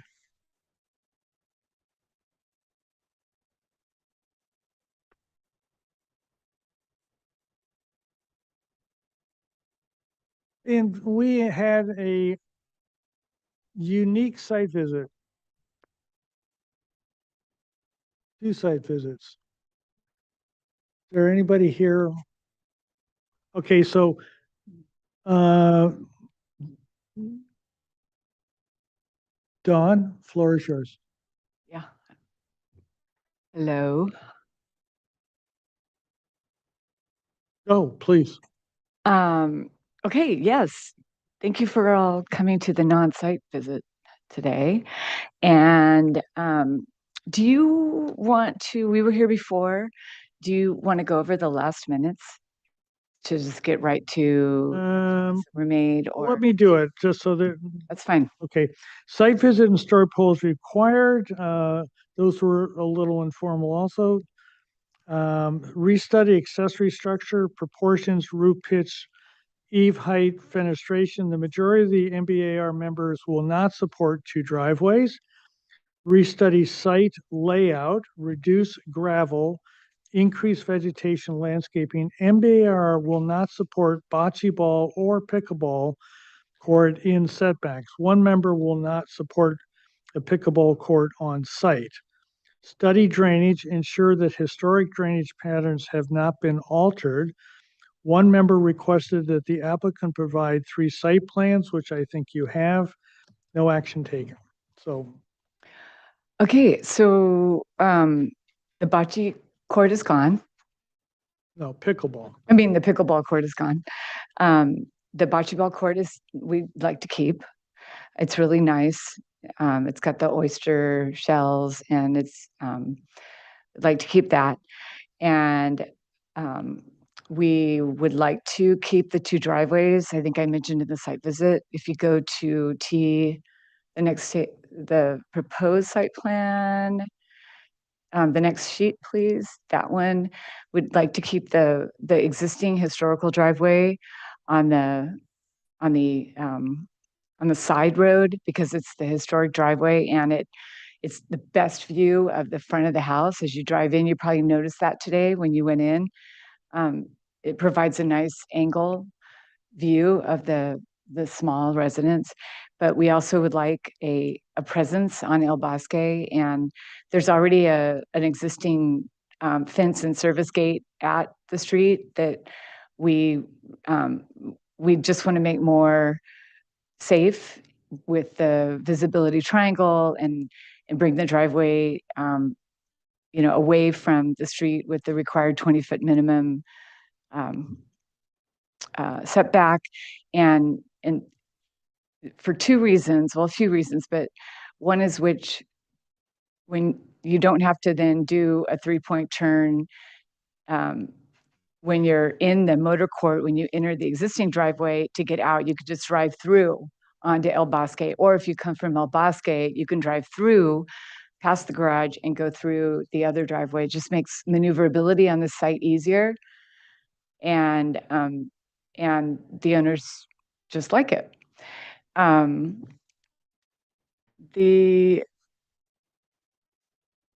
let Chris speak to the gravel and the landscaping. The drainage is on the upper left-hand corner. You can see a couple of new contours. We had the surveyor go out and verify that that the contours that you see on the upper, the middle portion of the site and the upper portion, those are all existing to remain. That's the historical drainage on the site. And the one thing that we think can improve the site is to take away the portion of the dry creek bed that's leaning over by the chicken coop that we're going to take out, and we're going to widen the contours so that it disperses the sheet flow in a more historic way. The site slopes down. John, I think you noticed this when you were there, and I hope everybody else did, that the site slopes to the south and the west existing, and we're not planning on changing that. The sheet flow could be improved on the upper left-hand corner. So we got the survey. That's a preliminary grading drainage plan to address that one specific corner, but that's really all we need to address on the site. And the windows, it was requested and it was asked about in the site plan, in the site visit today, to study the windows of the second floor. If you scroll through to a 2.1 or 2.2, 2. I'll keep going. Those are the house elevations. One more there. We are picking up more the proportions of the windows of the main house. And it was brought up, I think, by Rob Fowler this morning. He said, are you going to keep the mullions that are already on the main house? And those are not drawn yet. So we'd like to draw those mullions back in so that the windows actually do match the windows of the main house and pick up on those breakups. And that would be the only change to what you see now. But we we like the diminutive nature of this roof plan. The fact that the upper story is essentially kind of built into the roof of the lower level and picks up on virtually the exact same height of the existing roof of the house. And it has a rural quality and just essentially looks like a garage with a room above, which is what the owner wants, to keep everything very agrarian, very rural, very simple. Materiality to match the existing house as well. And go ahead, Chris, with the landscaping. We maybe go to the landscape plan, David.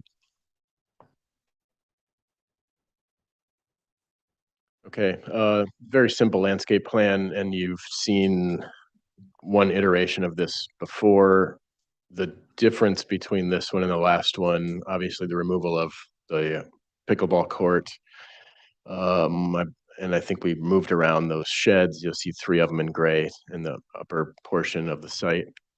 I guess that'd be the northern portion. And one of the things that I think was a major concern was the amount of gravel. And, this client likes that style and that look.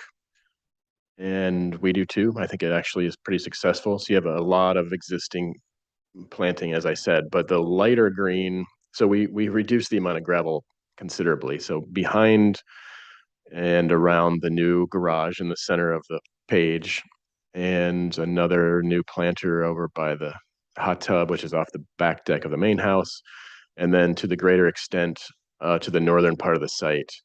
All that sort of light green that you see there was all shown as gravel previously, and I wish I would have done a square footage to see how much we eliminated, but the idea is to match the style of planting in those areas now with new planting instead of gravel. So that's the major change. And I think last time we didn't have that entrance off of Al Bosque, but I think that's a desirable access point for this site as well. So that's mainly it. You're done. Can we look at the FAR just really quickly?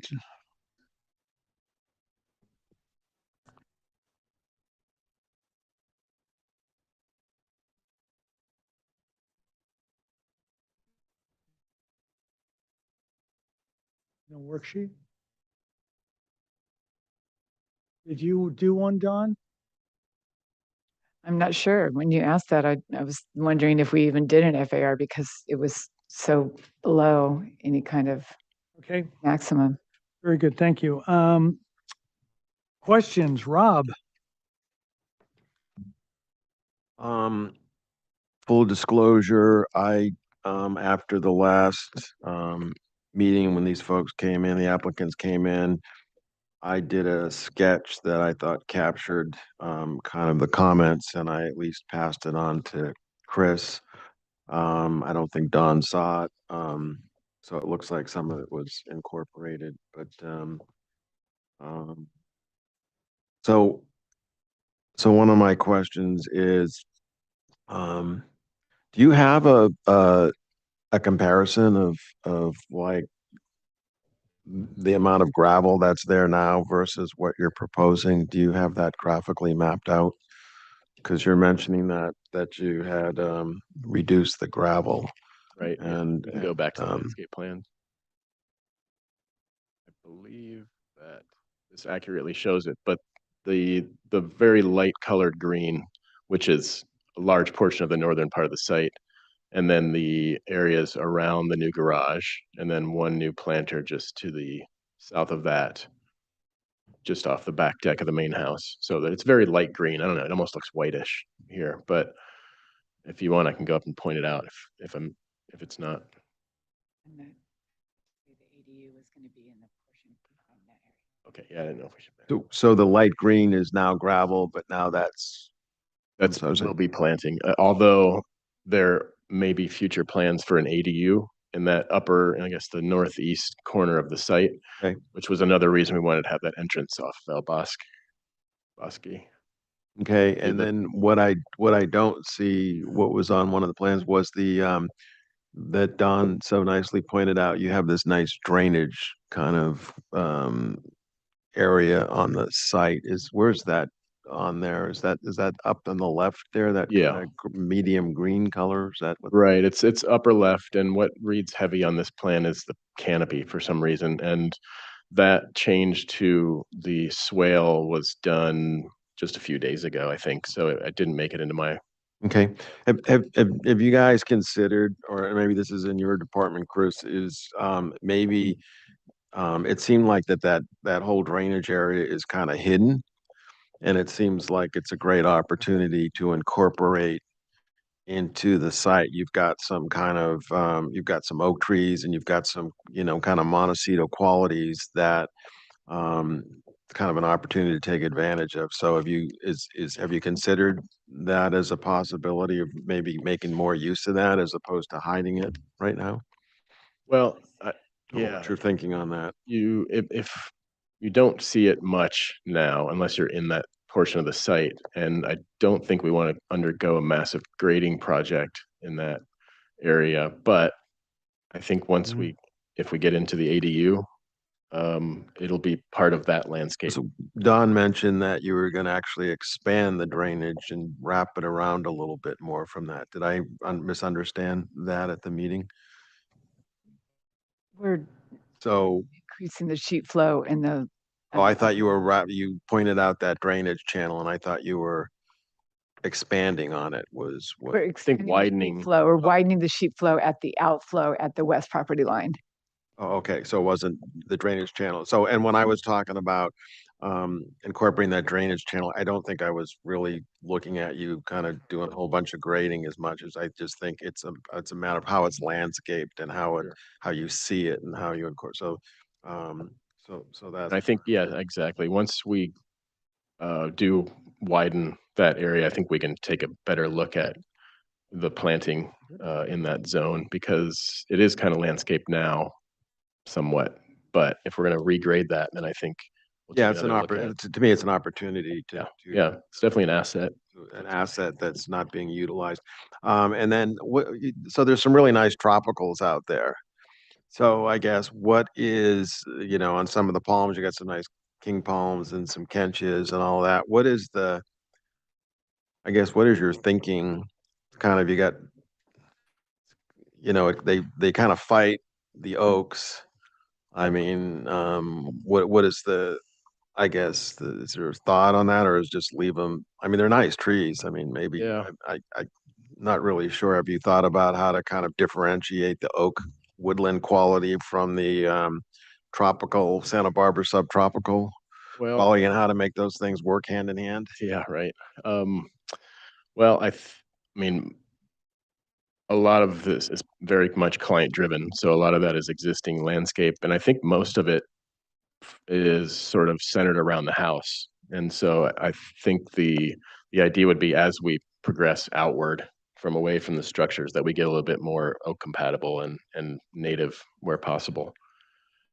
So that's the direction that we're pushing. Okay, client. that's my questions for now. Questions, Dave, please. No questions. Bill, questions, please. Chris, I saw you have 3 sheds, but then Don, you have 4. Yeah. Are you doing 3 or 4? 4. 3, I think, at the site. There was I was informed there was another one added a few days ago, I think. 4. Another shed. You have 4 on your plan. I have 3. I noticed that when I saw your plan. Can you go back to my site plan, please? You showed 4. I think you mentioned 3 at the site. We, the sheds weren't even, and I can't read I think one of the sheds that's on the far east is so they're all, one is 16, one is number 1, and 2 are number 10. So can you go to the, Keynotes go there. to the legend, the reference notes on that same page, and scroll up now? 16 is the far east, relocated 10 relocated. potting shed. And then number 1, if you keep scrolling up, is the relocated garden shed. So they're The 2 relocated. 10s are the storage sheds. So Oh. there's two of what I call the Gucci sheds. Remember when we were out there today? And they're the nicer ones that have the electrical in them, and one is Michael's printing, and the other one is Amber's kind of she shed. And the other two are going to be. I thought there was only one, but there's two of those, two gardening sheds. Garden sheds. Yeah. And then, do you need to have as much gravel around them? Are you driving up to them? It looks like you could drive your car right up to them. Is there a reason for the gravel up to them, or could you do walkways around them? Well, on the landscape plan, the gravel is greatly reduced. So if we can go back to that, it is basically just walkways around the sheds. 'Cause it looks like it comes right off of the drive there. There's even a car kind of poking into there like you're going to drive over to it, but is it Oh, yeah. to a Then it's not walking I mean, I pathy guess kind of feel? it Yeah. could be. I mean, they do a lot of gardening, so it's like backing a pickup truck into that space to help or with access just access, Kubota or something or other. maintenance and whatnot. Um, Yeah, it was closed down, so it couldn't actually get into the backyard or anything. And Yeah, and is the idea on the end of the swale where it ends at the property line to do like a rain garden kind of a thing, like a overflow area where it just sort of sits in a pond kind of a thing, and then Where? from there it could distribute them. upper left, Is that right? Kind of where you have your light green bulb out there. Is that kind of the idea for that versus running it all the way down to the bocce court? A rain garden for catching what water? from the creek. From the creek. I think you know what I'm talking about, Chris, right? Yeah, I mean, it's basically reestablishing more of the historical flow, and we're not running it down towards the bocce court. Oh, okay. It actually goes into the neighbor's property as it always had. Which is where that swale sort of currently exists over there. Yeah, and rather than focusing it, that's why we want to sort of open up a little delta there to widen that spread. And the finish on the building, the board and bat, Dawn, is to match the house, right? Yes. Okay. Okay, that's it. Thanks. Yeah, questions, please. No question. Stacy, questions, please.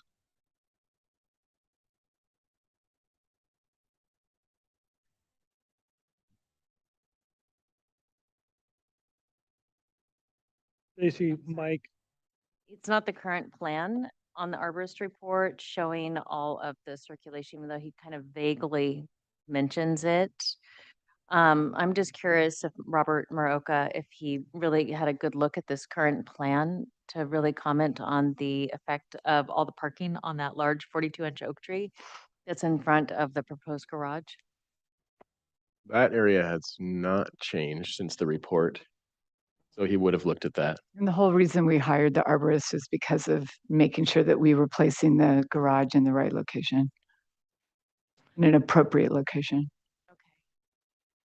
I'm curious too, I'm looking at the contouring of the creek and how it's slightly being relaxed and overflowing. It seems, we discussed it on the site and you described it more as overflowing more on the existing property that you're on. And it just seems like while it is being relaxed a bit and the chicken coop is being taken out, it's still, a great deal of it is still really just being directed at the neighbor's property. Stacy, can you stop a sec?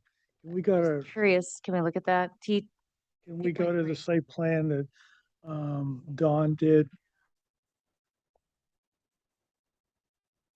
And do you see the red contour? Yeah, lines? I'm looking at them right now. Okay, very good. Absolutely.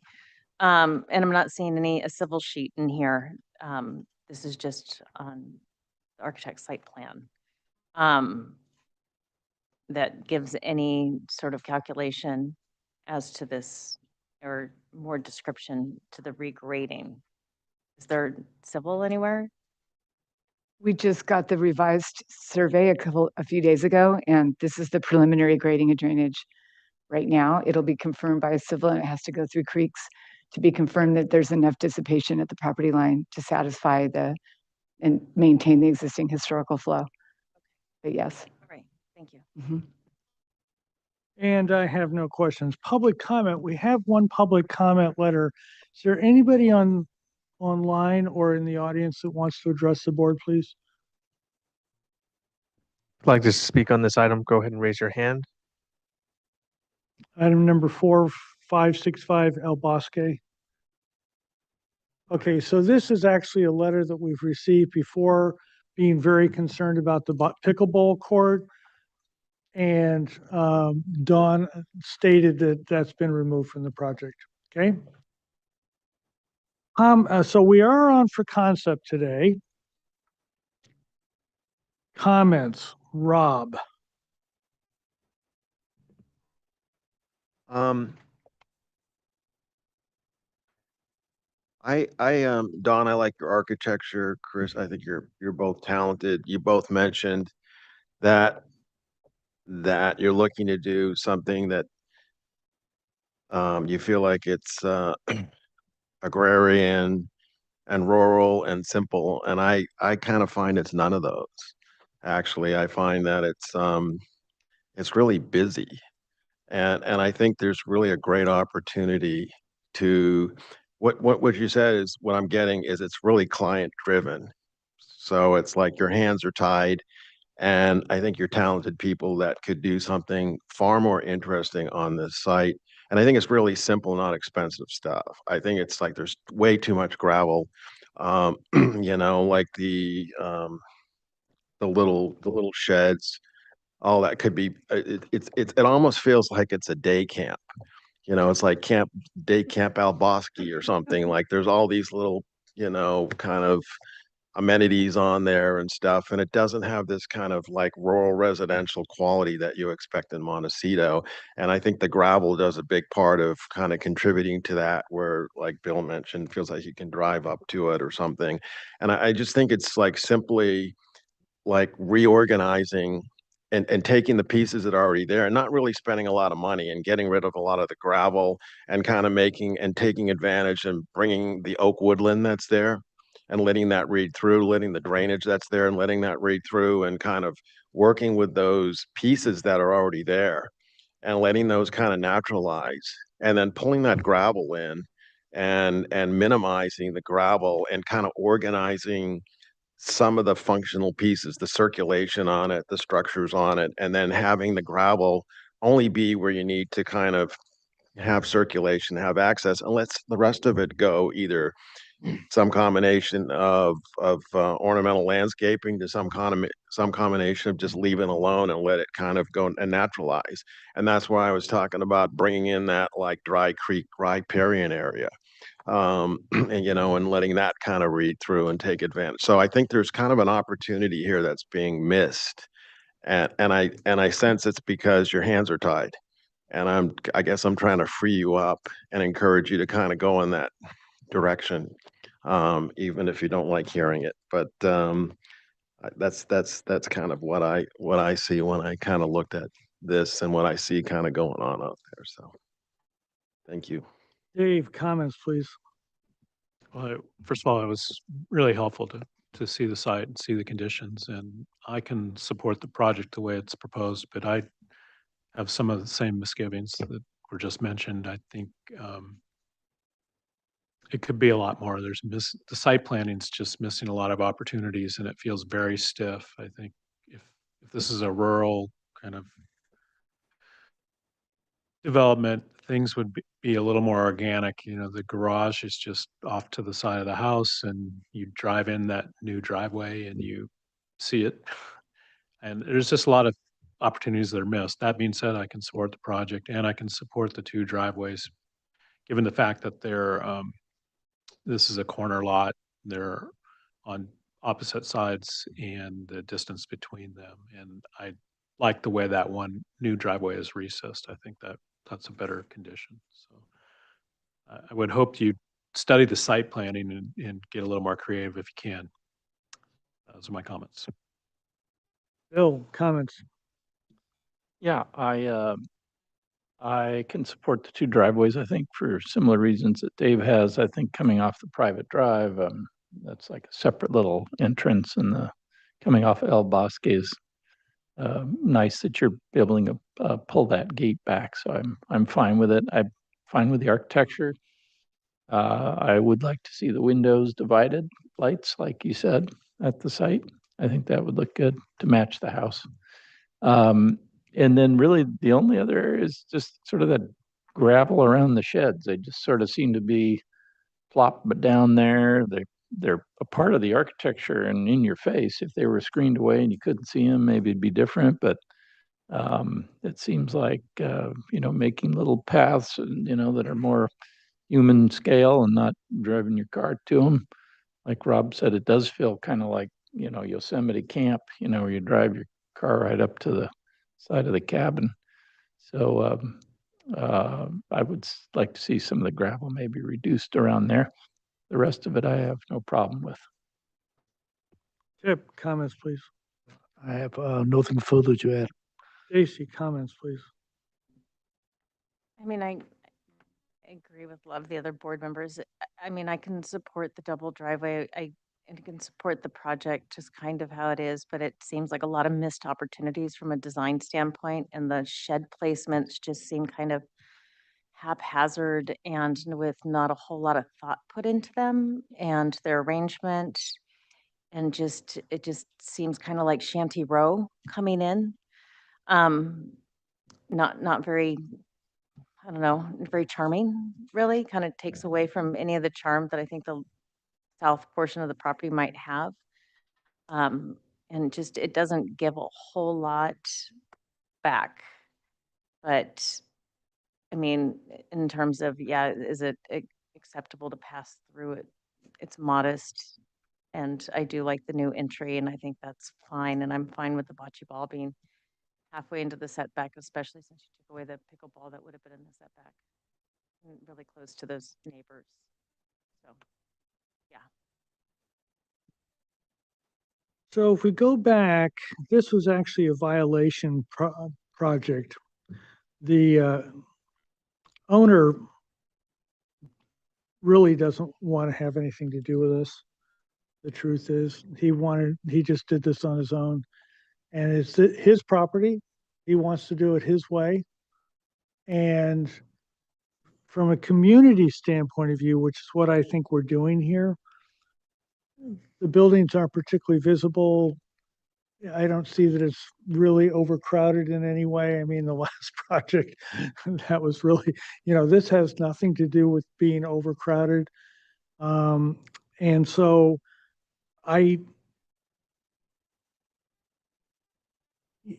does government have the right to impose itself on a private landowner in this respect with this low intensity? I tend to think no. So from that point of view, this is his house or his and her. I've never heard about it. It sounds like there's a her involved. I'm okay with that. I'm not really excited about that second driveway, and I'm going to have to think whether or not I want to approve it. I think it's dangerous. I don't think El Bosque is a highly trafficked road, but you're coming up and there's a lot of stuff on either side of you. It's going to make it a blind corner getting in and getting out. I'm not so sure that's a good idea. But we are on for concept. So are we put it on for preliminary full board? You want to get rid of it? What do you want to do? Consent? Okay, so preliminary final consent. I also want to make a note that I had a Zoom, Teams call, like Zoom, with Veronica, the planner, and her supervisor. And they said that they would take care of 100% of the technical issues around the drainage.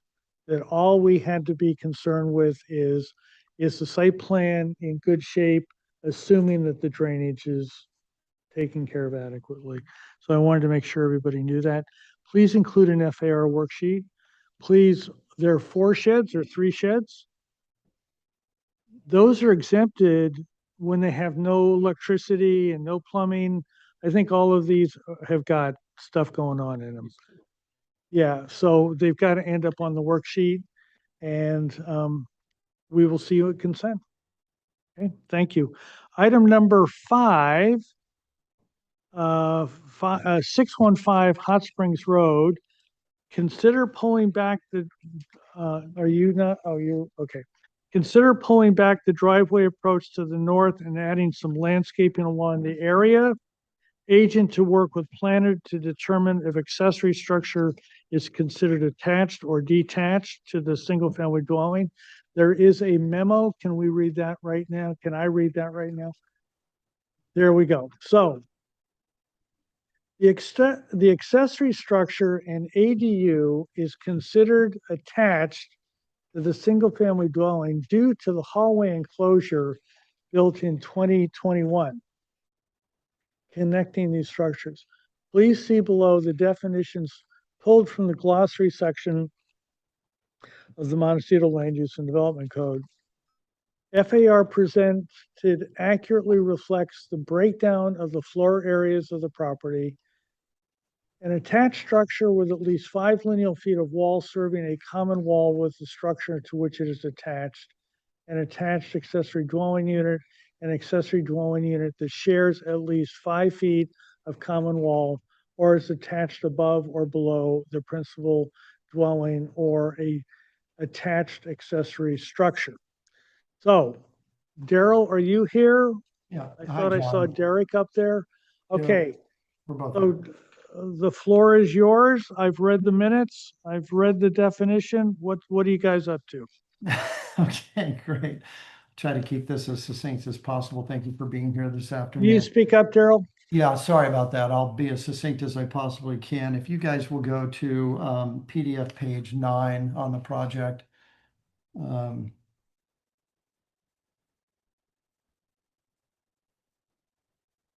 And this is a 1.1. This is the project is basically building a 3-car garage out in the front yard area and an associated landscape plan with that. This board reviewed the plan and generally liked the garage. The issues had to do a lot with landscaping, and we're relocating 4 newly planted oak trees that were planted within the last 2 years. Derek has addressed that in his plan. I think one of the members of the board was asking to soften the property line with adding some additional landscape along the north property line, which we've addressed as well. So Derek has a full landscape presentation. I simply wanted to review any questions you might have regarding the building itself, since we're here for preliminary final. So if we'll go to PDF 12, that has the elevations of the building. And again, very simple, Spanish colonial structure to tie into the existing architecture. And other than that, we have our finish schedule that we previously submitted we have photos of the existing house on PDF 3. And then later PDF 5 has all of our finishes. So we can go to 3 real quick. And sorry, this is the existing interior courtyard and the house, which is what we've mimicked the architecture from for the garage building. As well in the center, you can see the site plan, and there's a large unlandscaped area in the middle of the property at the front entry, and that's where we place this garage. On PDF 5, we have our finishes. And again, this is intended to match and work with the existing finishes of the structure. So we're not adding anything new or changing anything globally on the main residence. It's all of the same design. And then that's all I really have to add. I'll just kick it over to Derek. I think he's going to want you to probably start with PDF 16.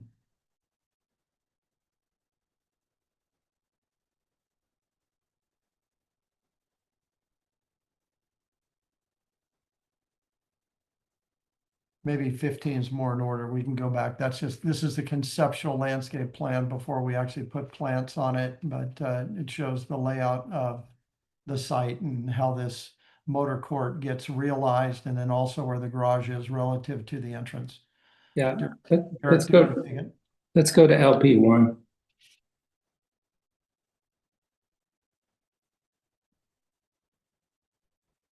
There we are.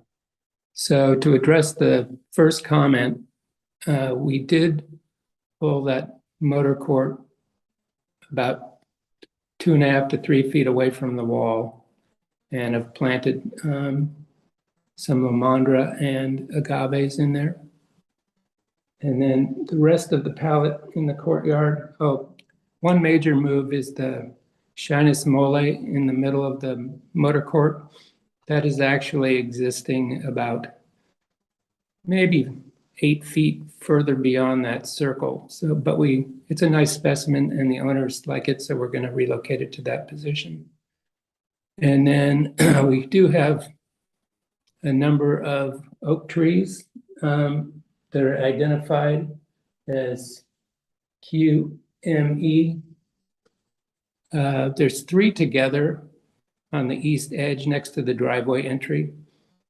Those should be labeled as relocated, not existing, because the arborist report has asked us to maintain 4 of the oak trees that are existing in the front yard now. They're all fairly small, but they're pushing the 8-inch threshold of requiring mitigation, and we just as soon move them around. I'll probably leave one in that space. There's one that's moving between the parking pull-in and the garage, and then I'll probably put 2 more down in the, there's that sort of open area at the bottom of the site, mostly for detention, but there's plenty of grades for the trees to be out of any drainage area. The major theme of the landscape is fundamentally herbaceous plantings with succulents to echo kind of the contemporary Spanish look of the architecture. So that's it. Are you guys done? Yeah. We did not look at the FAR. Can we do that, please? Yes.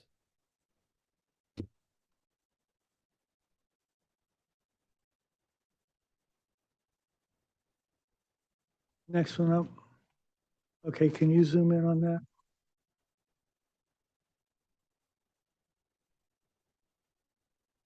Okay, then this is when you get there.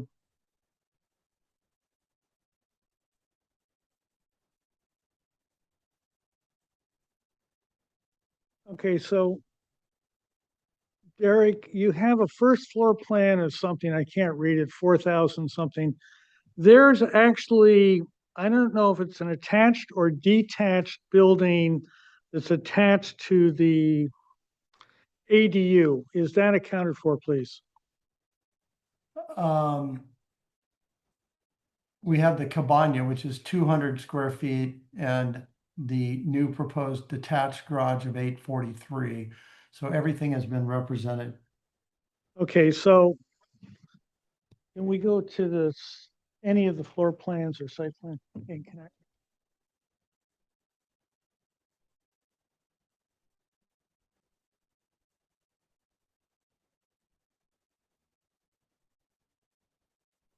So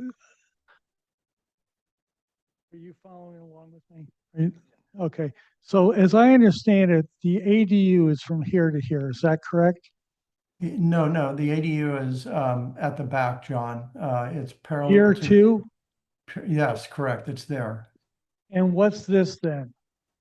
Those are bedrooms inside the residence. That's part of the. Very good.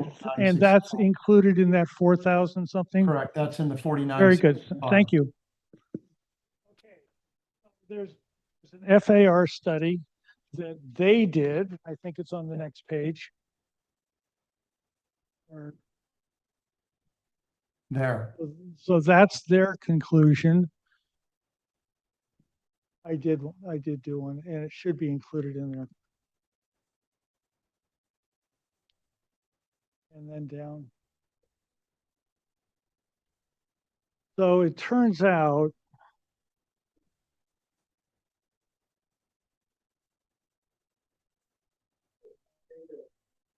so they're about 80% or something like that, but just so that everybody knows what they're voting on. Correct. Okay. Okay. Questions? Stacy. No real questions. Chip, questions? No question. Bill, questions? No questions. Dave, questions? Rob, questions? No questions. I have no questions. Public comment. Is there anybody that would like to address the board on item number 5, 615 Hot Springs Road, please? Those of us joining on Zoom, if you'd like to speak on this item, raise your hand now. No hands. Okay, so comments. We are on for preliminary final tonight. Did you look at details? I did, yeah. And you're okay with Yeah. it? Okay. So comments, Stacy. I mean, for the limit of the scope of this project, I think it looks fine. I like the planting plan under the oak trees and the locations, and I have no problem with that. Tip, comments, please. It's approvable. Thank you. Bill, comments, please.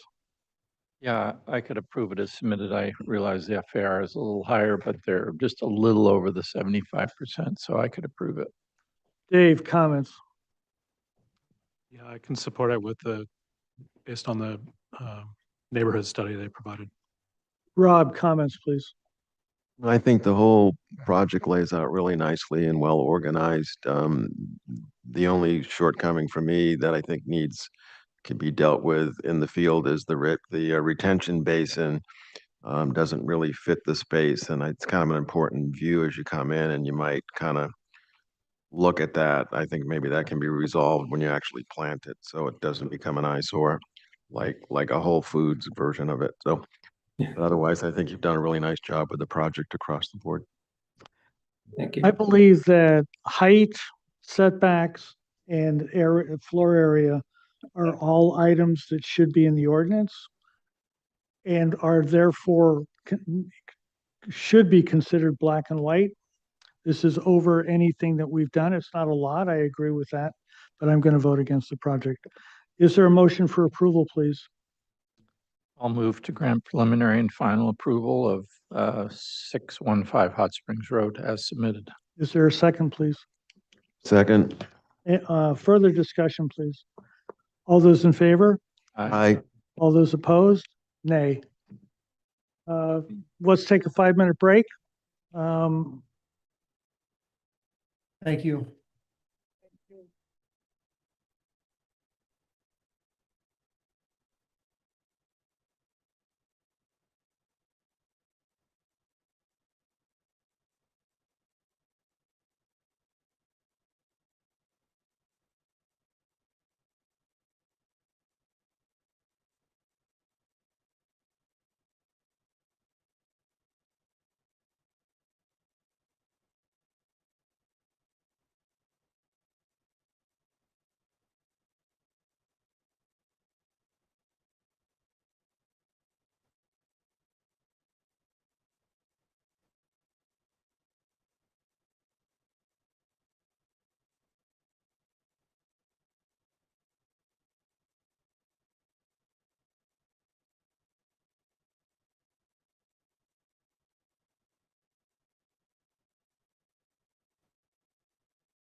605 Coles Road. There is a planner memo, which we should read, please. Got enough drawings there?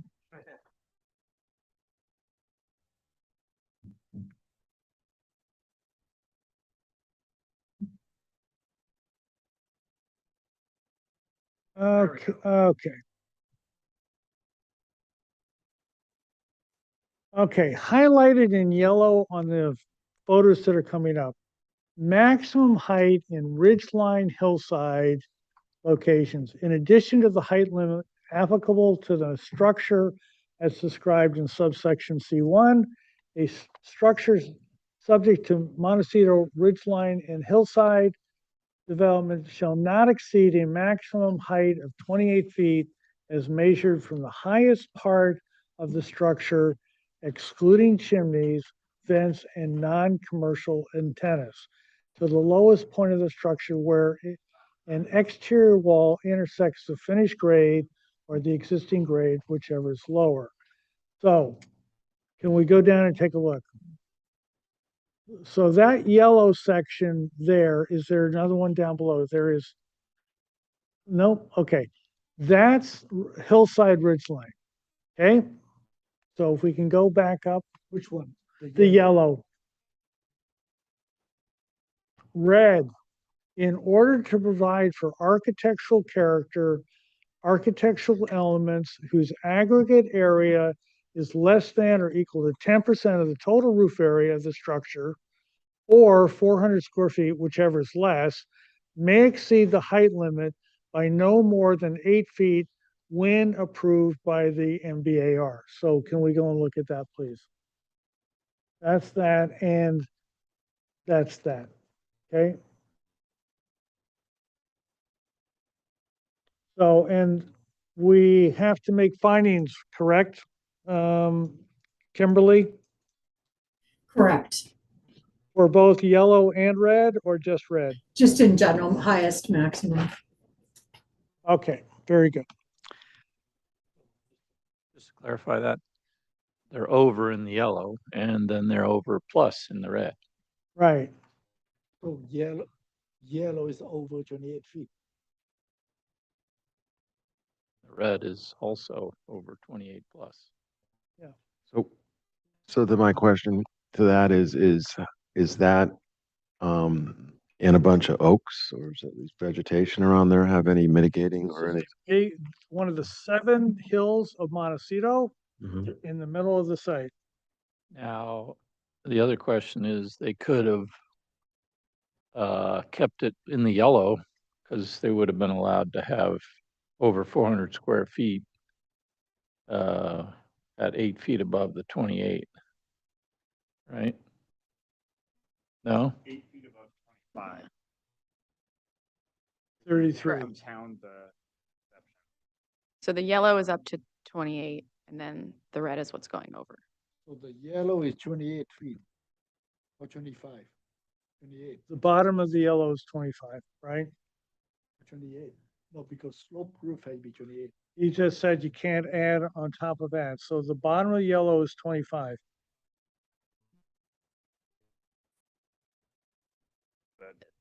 Sorry, we haven't seen these, so.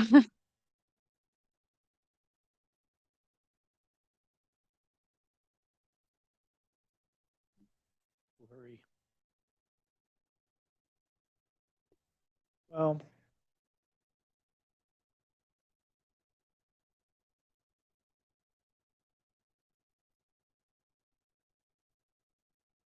did you guys not get this memo?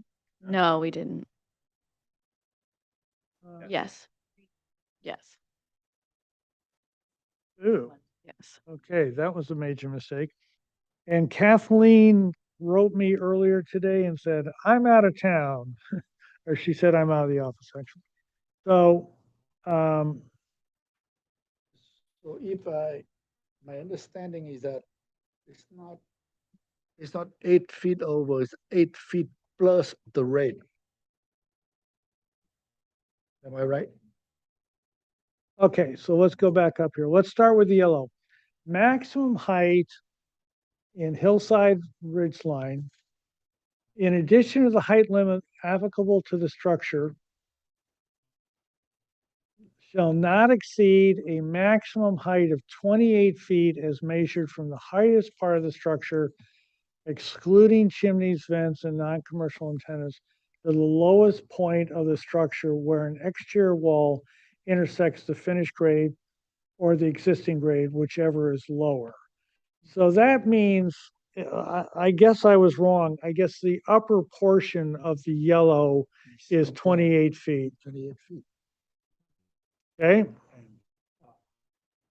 And then the red, in order to provide for architectural this and that, 400 feet or 10% may exceed the height limit by no more than 8 feet when approved by us. Okay? Okay, now it's clear. That clear to everybody? So the yellow is the requirement and the red is the exception that we're. It sounds like the upper portion of the yellow is 28. It's compliable. I'm not sure why there's a band of yellow. That Yeah, I think we get rid of the, well, the yellow is what they yellow do. should go all from the ground all the way up, right? Anyway.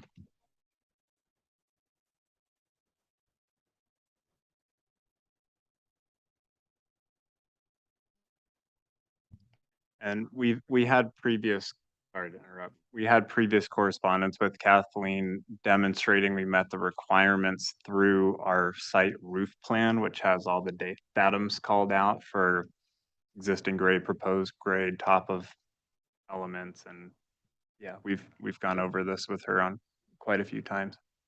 And we haven't really changed anything around. Okay, so I think what we should do, assuming it's going to get approved, which it may or may not, but assuming it gets approved, I think we can put a condition is that the planner verify the height limits are correctly done on this project. I think she has, but we can put that in there just so that we're aware of it. And then we will need to make a finding if we're willing to do it for the red section up there. Okay? Now let's go over what happened on the last minutes. Not everybody was here.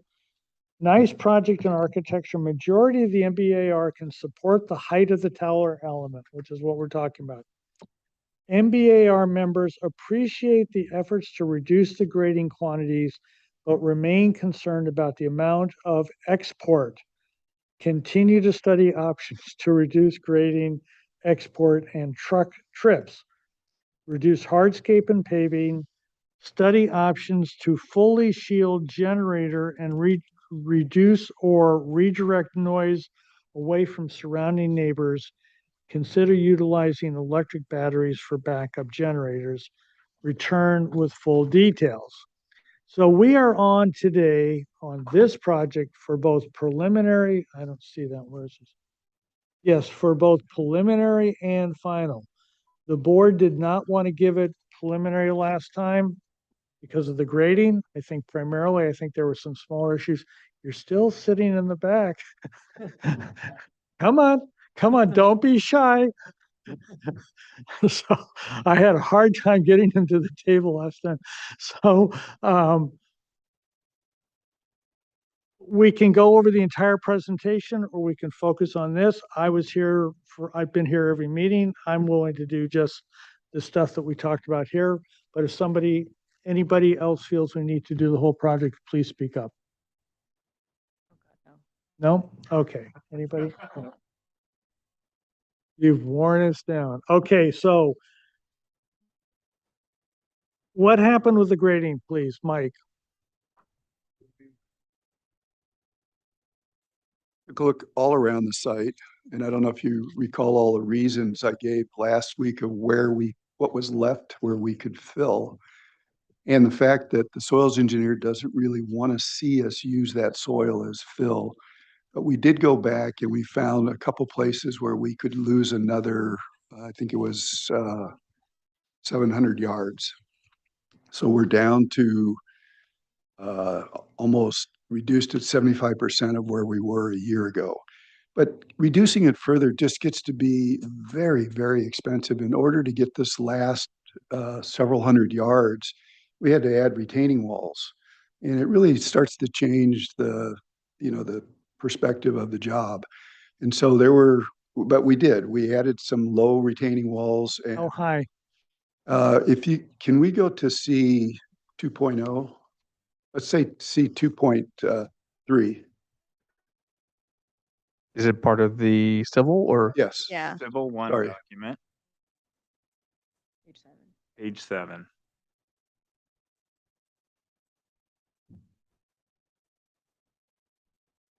So yes, I'm sorry, it's going to be 2.3 and 2.4, but let's go to 2.4. It's easier. So, not really. So you see, you can come in the rear entry, and there's looks like a parking area there. There is some trees around there, and we had limitations on the driveway slope and wanting to keep the site fairly gentle, especially the pathway to the pool buildings. But what we did is we found between that guest parking area and the electrical yard or the equipment yard there to the right, to the bottom right, and even beyond on the next sheet, you could see a little serpentine wall that goes from the gates of that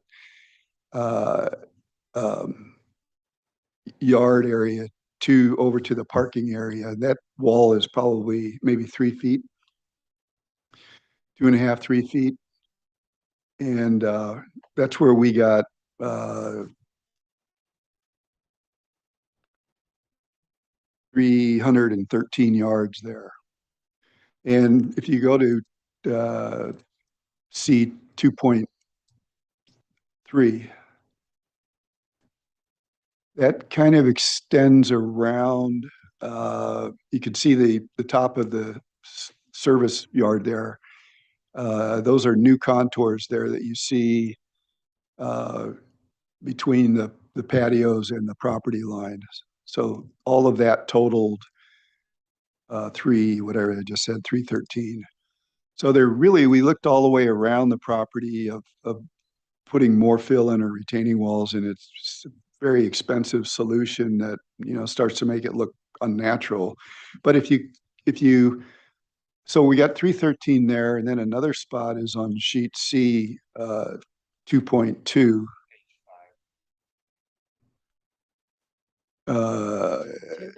One more. Yeah, 2.1. Okay. So if you could kind of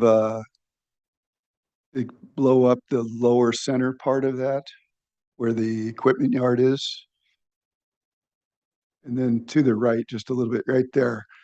So Andrew can speak to the equipment that's going in here, but we found another 350 or whatever it was yards, 356 yards south of that trapezoidal shape near the driveway there was on the plan before. It hasn't changed, but we did add the lower wall with the acute angle there. It goes down to the southeast and then it goes over west. And we filled behind that, and we filled a little bit below that and there's a rubble wall below there. And then we extended the wall of the equipment yard with another rubble yard and did a little bit more filling in there. And those are all, the site in that location drains in that direction, so that's no problem. But there was a couple other areas we looked at where we were just going to be violating the watershed if we filled in those areas. So those were the two primary areas. Sorry, I just wanted to confirm the amount that we reduced. When we were here last time, we had 1,924 cubic yards of export, and today, with everything Mike's explained, we have 1,255 cubic yards of export. So it was a reduction of just under 700 cubic yards. Is that for the entire site now? Yes. Yes. So and I haven't been here throughout your entire project, so So I may be missing something. With all the pathways up there, what does that area function as? That is an area that we have previously filled. Because because I'm looking at that whole like, web of pathways, if that was simplified or whatever, it looks like that's kind of an area that has potential to also hold a lot more dirt. And by having all those circuitous routes, that kind of really ties your hands in being able to add dirt there. Okay, Correct. that's that, yes? Okay. Just ask one quick question. Quick. When we started originally, wasn't it around 8,000 cubic yards of It was more around, 4167. 4167, and now we're down to about 1,200? So we're at 30%. Okay, great. So I can use this as a little bit of a segue to keep going on the notes if you're okay with that, Mr. Chair. Okay. So the big takeaways from our last hearing 2 weeks ago, which first of all, thank you for allowing us the chance to get this back on the agenda so quickly and do a lot of homework in a little bit of time, which I hope we've accomplished. But the two big takeaways were that we ought to keep reducing grading.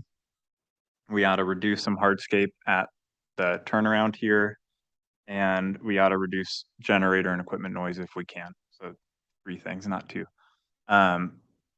We were trying to tackle 2 of those at once by not changing the overall look of the site or the character of what neighbors are seeing here, but we were trying to kill 2 birds with 1 stone by using the soil itself as a equipment noise mitigation technique.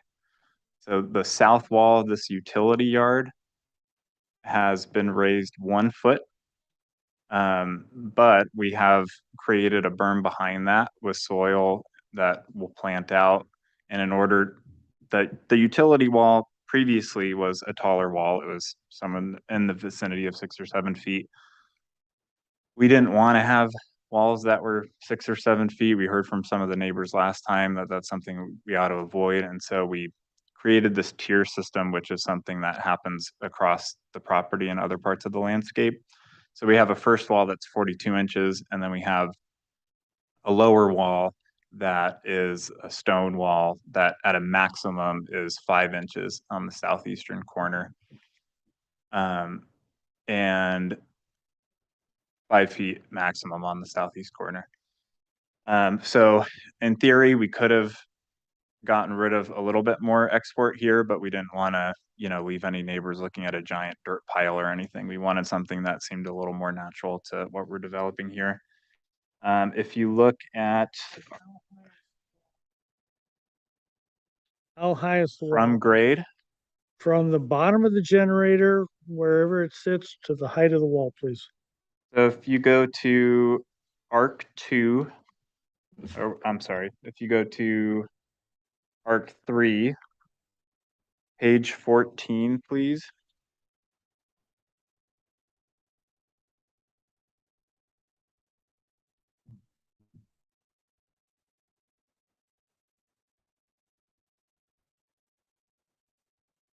So the height from the slab until the top of the wall is 10 feet, which is an overall increase of 1 foot from last time. And from grade, from where we've piled on a little bit of soil there, it's 30 inches. So that leads me to the next major change that we're proposing today, which we're very excited about, but we are no longer proposing a generator on the project. We have switched to a battery energy storage system, and it is in the same utility yard. It is a big unit, but it is smaller than the previously proposed generator sound enclosure, both in length and height. So we were able to recoup a little bit of soil by padding up the utility yard itself. There are still going to be other pieces of equipment in this utility yard that create noise, in particular condensers for the main house. And we're hoping that by berming up to the utility yard, we're helping to mitigate that noise and not just, create some things that may not actually help the situation all that much. So if you go to ARC 2, page 6, please, we can take a look at what that BESS system looks like and how it fits in that utility yard. The utility yard is about the same size and shape as before, but we had to do a little bit of puzzle figuring out to make sure that the switchboard and ESS system all fit in there with proper clearances.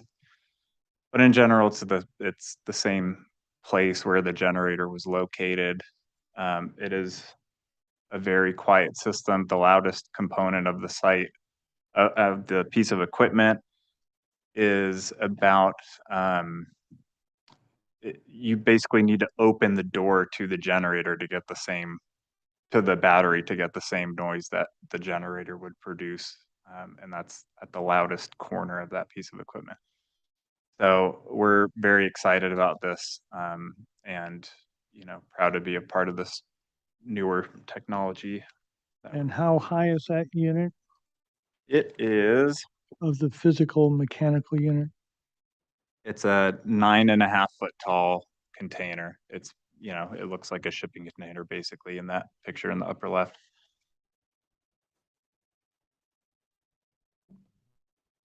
And The driveway?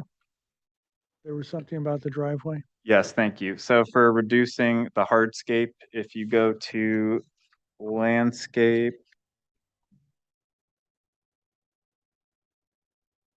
landscape 2, page 16, please.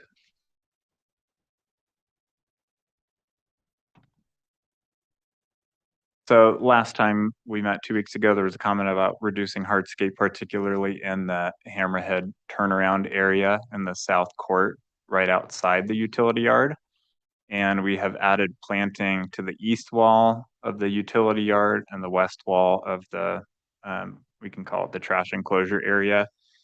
If you go to the landscape 3, page 1 PDF, you can see a close-up look at what that looks like. So you can see there's basically 2 larger trees and a smaller tree, and planters around those that help reduce that area. And we also have the details prepared for you all if you want to comb through those quickly, starting on ARC 4. You know, we have a resident detail meister. And have you given it your stamp of approval? Yeah. Okay. Does anybody else need to stamp? No. Do you have anything else? No further comment. Okay. Questions? Dave, we are on for both preliminary and final. Dave. No questions. Tip. Mike, I have some question for you. Mike, I have some question for you. So, well, okay, what is the final numbers for cut and fill now? The final number for export is 1,255. Yeah, I can just read them off for you. So 6,033 cubic yards of cut, 4,778 cubic yards of fill, and then 1,255 cubic yards of export. And at the previous hearing, it was 1,900 exports. 2 weeks ago, yes, it was a little over 1,900 So export. that means you did everything you could to what you did, you know, retaining walls and whatever to bring it down to. So I guess the question is that I'm sure you studied the soil report carefully. Yeah. And can you reuse the cut for the fill, or did you export them? The soils engineer and the geologist specifically stated that they didn't want to keep the soil on site. So we've gone way beyond that. Keeping, you know, 75% of the cut on site as fill. So in particular, under the buildings, they advise not to. Yeah. So you are allowed to use the cut for the fill. They do not want that to happen. Okay. And then I'm looking at the project, you have approximately about 9,000 square feet of buildable buildings, structures, and you have about almost 5,000 square feet of basement, 4,700 square feet. So that's about what, 14,000 square feet plus or minus a total scope of project. And with the 14,000, probably about 40% is for the basement portion. So the question for Mike is, how much cut involved in the basement for the 4,600 square feet of basement? Of the number 6,000 square feet cut total, how much of that allocated to the basement? I don't think I can answer that off the top of my head, but it's considerable. It's a significant amount. Basements are, it's a big basement. So mainly of the cut for the basement. Yes. Okay. Have you looked at the option of reducing the size of the basement? Because the basement is not, obviously it's not a small basement. It's about 40% of the total project scope. Just a question. We have, and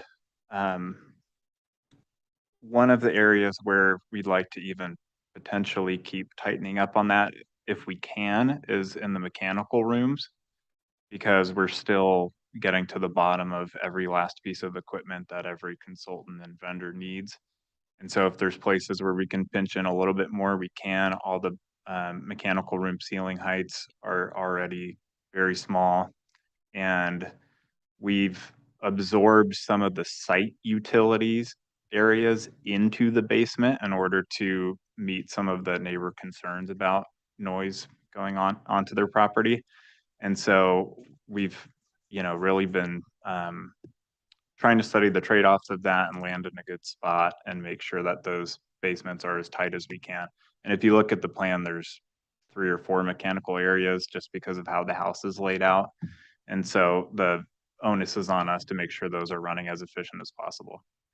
I guess the reason for my question, because, as you know, we have an FAR to control the mass work and scale of the project, and had to do with a lot of things, grading and everything else.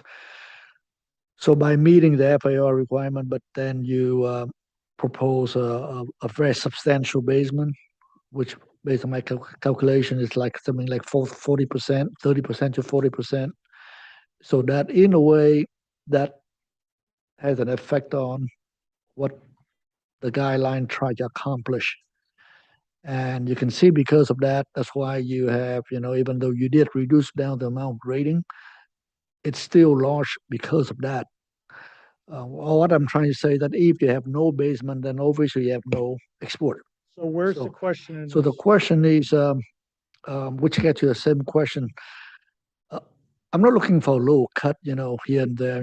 I mean, I think if you make anything more substantial, probably more like 1,000 or 2,000 square feet of basement, you bring it down, and it's still big. And can you consider that, or would that work with your program? We can consider continuing to look at ways to make the basement layout as efficient as possible in order to minimize the grading that happens on the site. To this point, we have been trying to carry out our clients' wishes to preserve the program that's proposed, and the program that is in the basement is important to them, and the mechanical spaces that are in the basement are necessary to make the house run. So, like I said last time about the grading as a whole on the site, I think any further study of this is going to be very nuanced, and it's not going to come to us hacking off a wing of the house or anything like that. But you have our word that we'll continue to keep, refining it as it goes. And I just wanted to add in terms of the export, this project will certainly have a haul permit that'll be monitored by county staff, with, requirements for maintaining and repairing the road as necessary from those trips due to the export. So I just wanted to make that known. One last follow-up question. Of the 4,600 square feet of basement, what is the percentage percentage for mechanical and what the percentage for livable? I can give you a somewhat non-scientific answer to that question, but I would put it at about a third mechanical, just looking at it quickly. Stacy, questions, please. Where to start? I mean, no, I actually don't have questions. I have comments at the end. Bill, questions, please. Just to go along Chip's line of questioning, what's the height of the ceiling clearance in the basement area? Could you reduce that to a minimal amount that would help reduce the square footage of that cubic yard? It varies greatly. And if there's a specific area you'd want to, zero in on, we can get you the No, answer. no, I'm just, maybe there's a reasonable number. Another area where you could maybe save grading. The other question I had to you, Mike, is that the soil is crap. So a lot of times you're pulling out a lot of the bad stuff anyway to go down to native or better soil. So there may be, your hands may be tied in that respect too. You got to get down to good soil. You're removing the bad stuff. Is that a question or comment, please? Well, I'm asking, is that the case? Well, what you call it, the crap? Technically. It's way deep. So the whole building's on caissons and grade beams. So. All right. Okay. And then last but not least, are your retaining walls that you're adding, can they be, or are they rock stack, boulder stack walls? Most of them are. Okay. Most of them are, yeah. Okay. All the terrace walls you see around, not all of them, but most of them, I would say, because I'm looking at doing the structural calcs for those now, and a lot of them they're very short and they're rock walls. Perfect. Great. Thanks. That's it. Rob, questions, please. Are landscape architects here? They should be on the line, either Scott or Cheryl. Okay. Oh, I have just a simple question on that. Is as far as the WELO, have you folks, you're allowed basically 80%. You have to do 80% low, 20%. It doesn't have to be low. Have you folks maximized your 20%? Or are you focused more on having everything more 100% low? Like I see so often with. We can't hear you. I'm not sure. Is your mic turned off? Hi, this is Cheryl Fields with Yes, thank you. Schrader Design. We have done our best to have a good mix of the lows and mediums, keeping in mind the shade areas that we have on site, where medium would be more suited. So the plant material would be more suited to a medium rather than a low. We're not going for 100% low. That wouldn't be appropriate for this site and the amount of trees and shade that we do have. So you have some room to even have more medium water use plant material is kind of my question. Yes. Pardon? Yes, and we Okay. do. Okay. Thank you. And I have no questions. Public comment. Is there anybody here that would like to address the board on item number 605 Coles Road, please? For our two speakers online, if you'd like to speak on this item, go ahead and raise your hand. I see one hand raised. First speaker is Denise, I'm sorry, two hands raised. First speaker will be Denise Beaker, to be followed by Brad Clark. Please keep it to 3 minutes. Okay, Denise? yes, thank you. I first want to say thank you to the owners of the property and the architects who have been working to mitigate the noise and the cut. And I'm glad to hear about that, as well as I still am concerned with the noise that will be emitted when they do the demo and the build. But thank you. Thank you. And who's the other, please? Our next speaker will be Brad Clark. Brad, 3 minutes, please. Brad, we can't hear you. You have to unmute yourself. Brad, Okay. we can't hear you. How about now? Yes, thank you. Okay, Please go thanks. Sorry ahead. about that. All right. I'm commenting again on behalf of John Frank. He's the homeowner to the southeast of the proposed project. He's a little concerned about construction noise, and I understand that the concrete that's being removed is going to be crushed and pulverized on site, which is, good in terms of recycling, but I think that's a pretty loud process, maybe 100 decibels, 120 decibels, pretty loud stuff. And just want to make sure that some measures are being taken to reduce that noise as much as possible if that happens. So the project team did reach out to me after the last meeting and said they would be willing to push the start time for that portion of the work back from 7 a.m. to 8 a.m. And that seems like a step in the right direction. And I'd just like to hear a little bit more about how they might control some of that noise during construction. And the second item I'm want to have a question about actually is, with the new retaining walls that were just proposed, are there any to the south of the pool area? And if so, what are the heights of those walls and what landscape screening would be put in place there? So that Mike, concludes my comments. Thank you. Mike, would you like to answer that question, please? The only wall we added there was internal of it was that parking area there. It was the side of the pathway, so it's a long way from the property line actually. So there's no property line walls added on the east or the south in that Thank you. corner. Okay, is there anybody else that would like to address the board on item number 605 Coles Road, please? No additional speakers. Okay, we are on for preliminary and final tonight. Comments, Dave?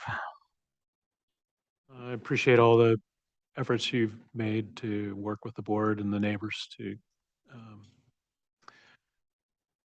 get a project that's very large development and get it to a place that's appropriate. And I can support the project as proposed. You're good with it? Tip, comments, please. Yeah, I think, overall, I think that it will be, I definitely think it will be a beautiful project when you complete it.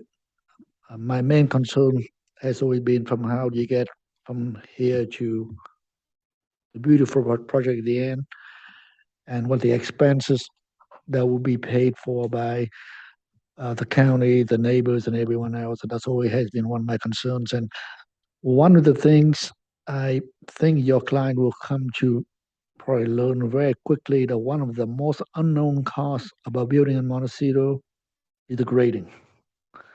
You always have to dig the hole much deeper, much wider, especially with the soil condition, with so much reliability with the soil issue. And that's probably one of the most unknown costs that on every project I've been building in the last 20, 30 years in Montecito. So with this project, when I see a number like 1,700 cubic yard cut, export, I could see that it probably much more just because of that, just because of where we are and what you're building at.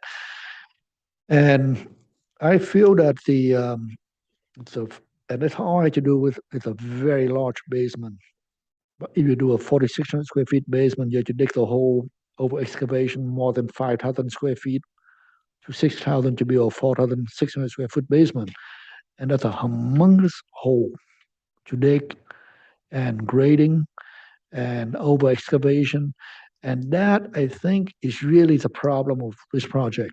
Nothing else. I can support the tower, which is nice and all that kind of thing. So,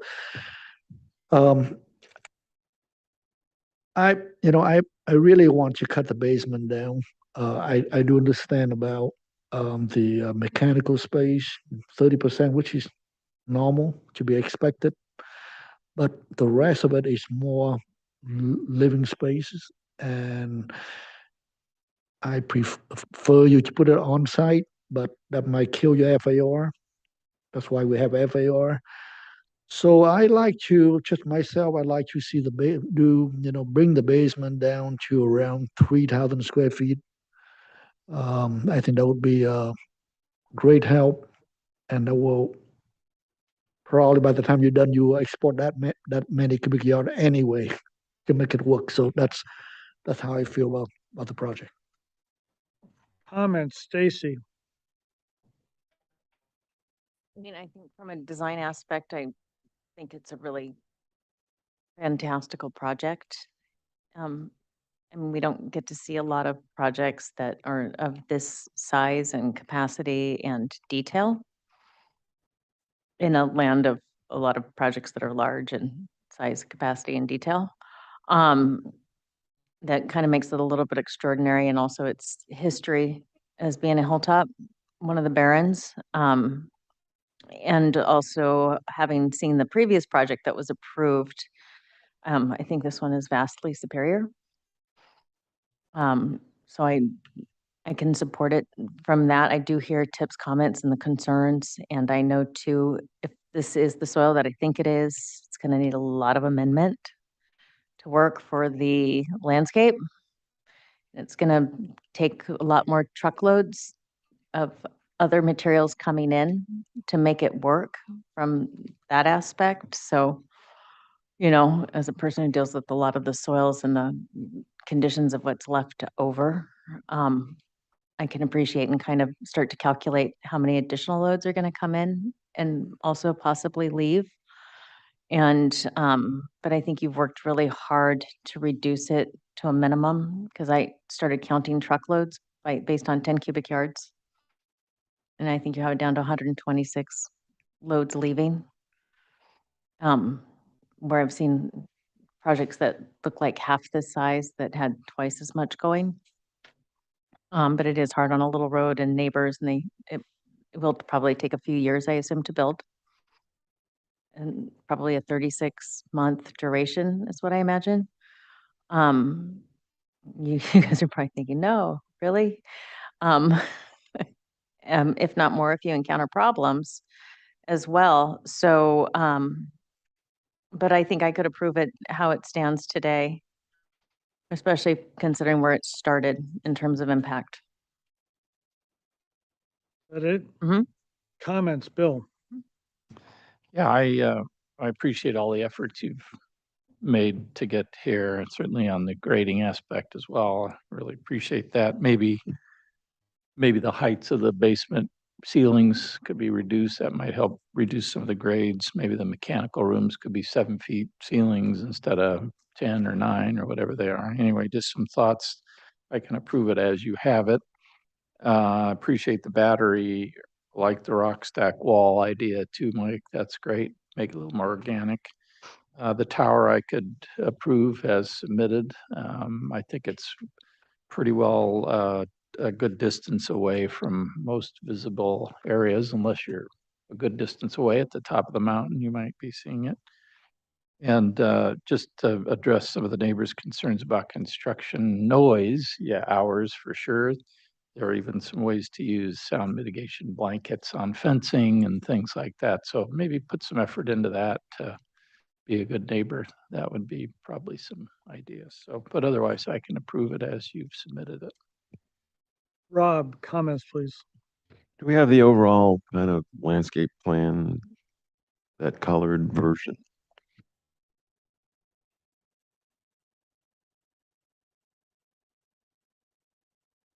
Not that one.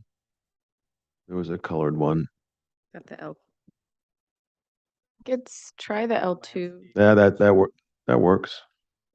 No, I wholeheartedly agree with the aspects that Bill has mentioned and the supporting the tower and some of those pieces.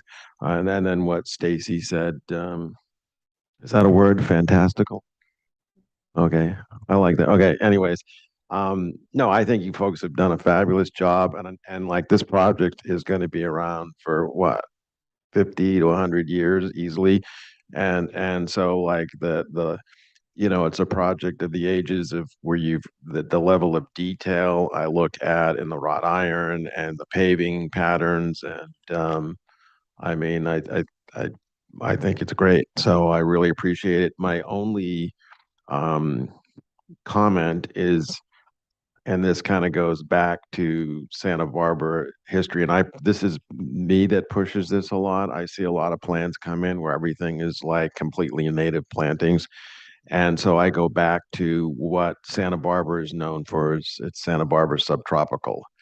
And so I'm encouraging the landscape architects to try to increase the palette and bring some more of those subtropicals in. That's kind of what you see in the old estates around here, a little more lush. I think, I mean, you have to make it calc out. And there's a lot of plants that kind of are medium that basically look a little more lush and then end up calcing out where the wheelo works out and all that. So I'd like to see a little bit more of that. I see some plants like Echium and things like that. They don't last very long. They're like 3-year plants and then they're overgrown and cut. So anyways, but I think you've done a fantastic job, and I would just like to see that kind of Santa Barbara subtropical component of it added to this as you develop the final CDOCs for the planting plan. And so anyways, thank you very much. I have no comments except thank you very much for all the hard work. I have heard one suggestion that said reduce the basement. Is there any support to do? Can I make one more comment to that? Quickly, please. Okay, so I mean, okay, when it's coming down to is this, I mean,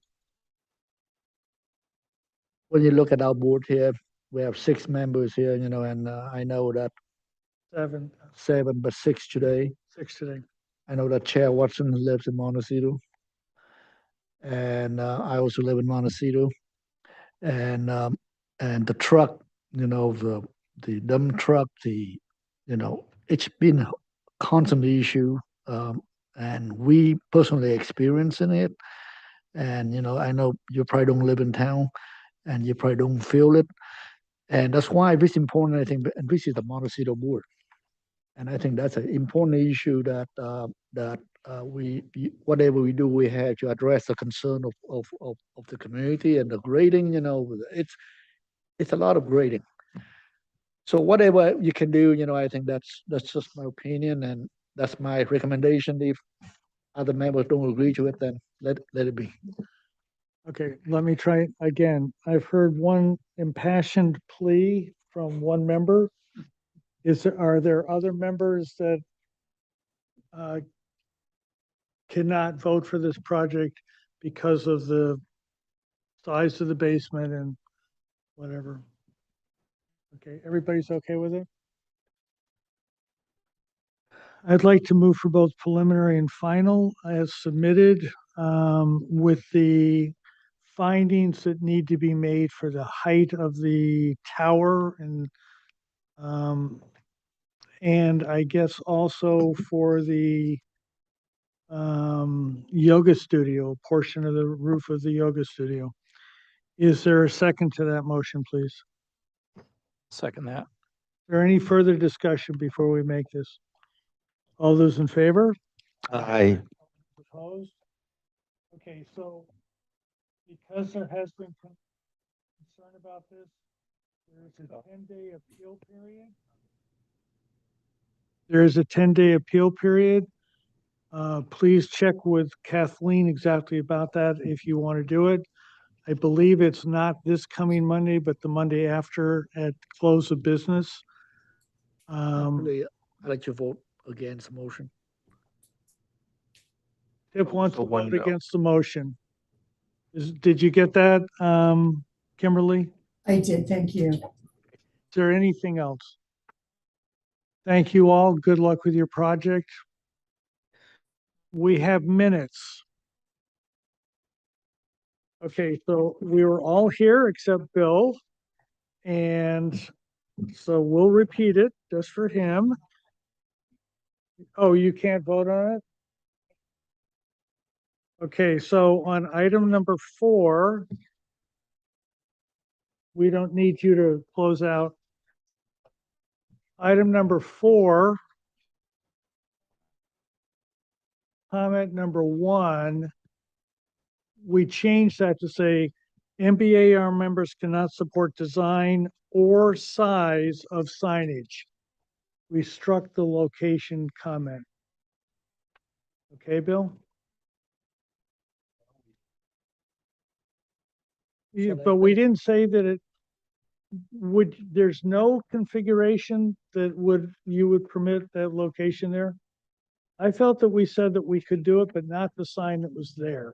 Oh, I mean, that my recollection was, Talking yeah, about the putting it location outside. on the glass, yeah.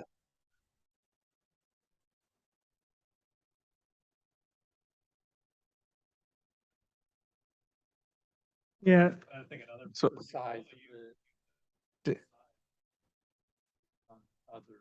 So Dave and Bill are not on mic. so I don't think we prohibited that location. No, because if And- they change the size, it'd probably be okay. Yeah, okay, so then on item number 5, comment number 6, see you guys in a couple weeks. The fire department is coming in 2 weeks, so arrange your schedules to be here, please.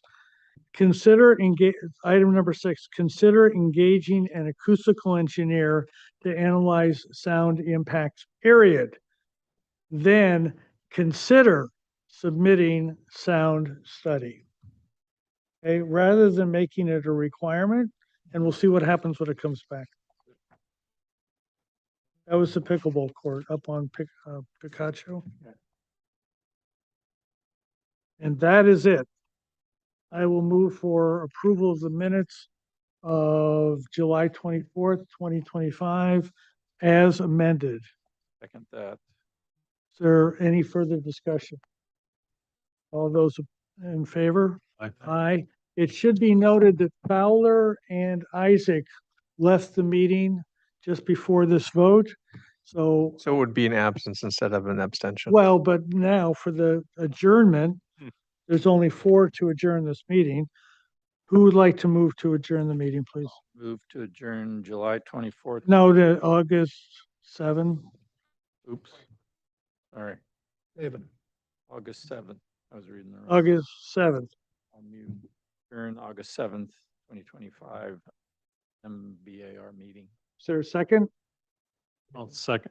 All those in favor? Aye. Aye. There were 4 of us that voted for that. Okay, thank you.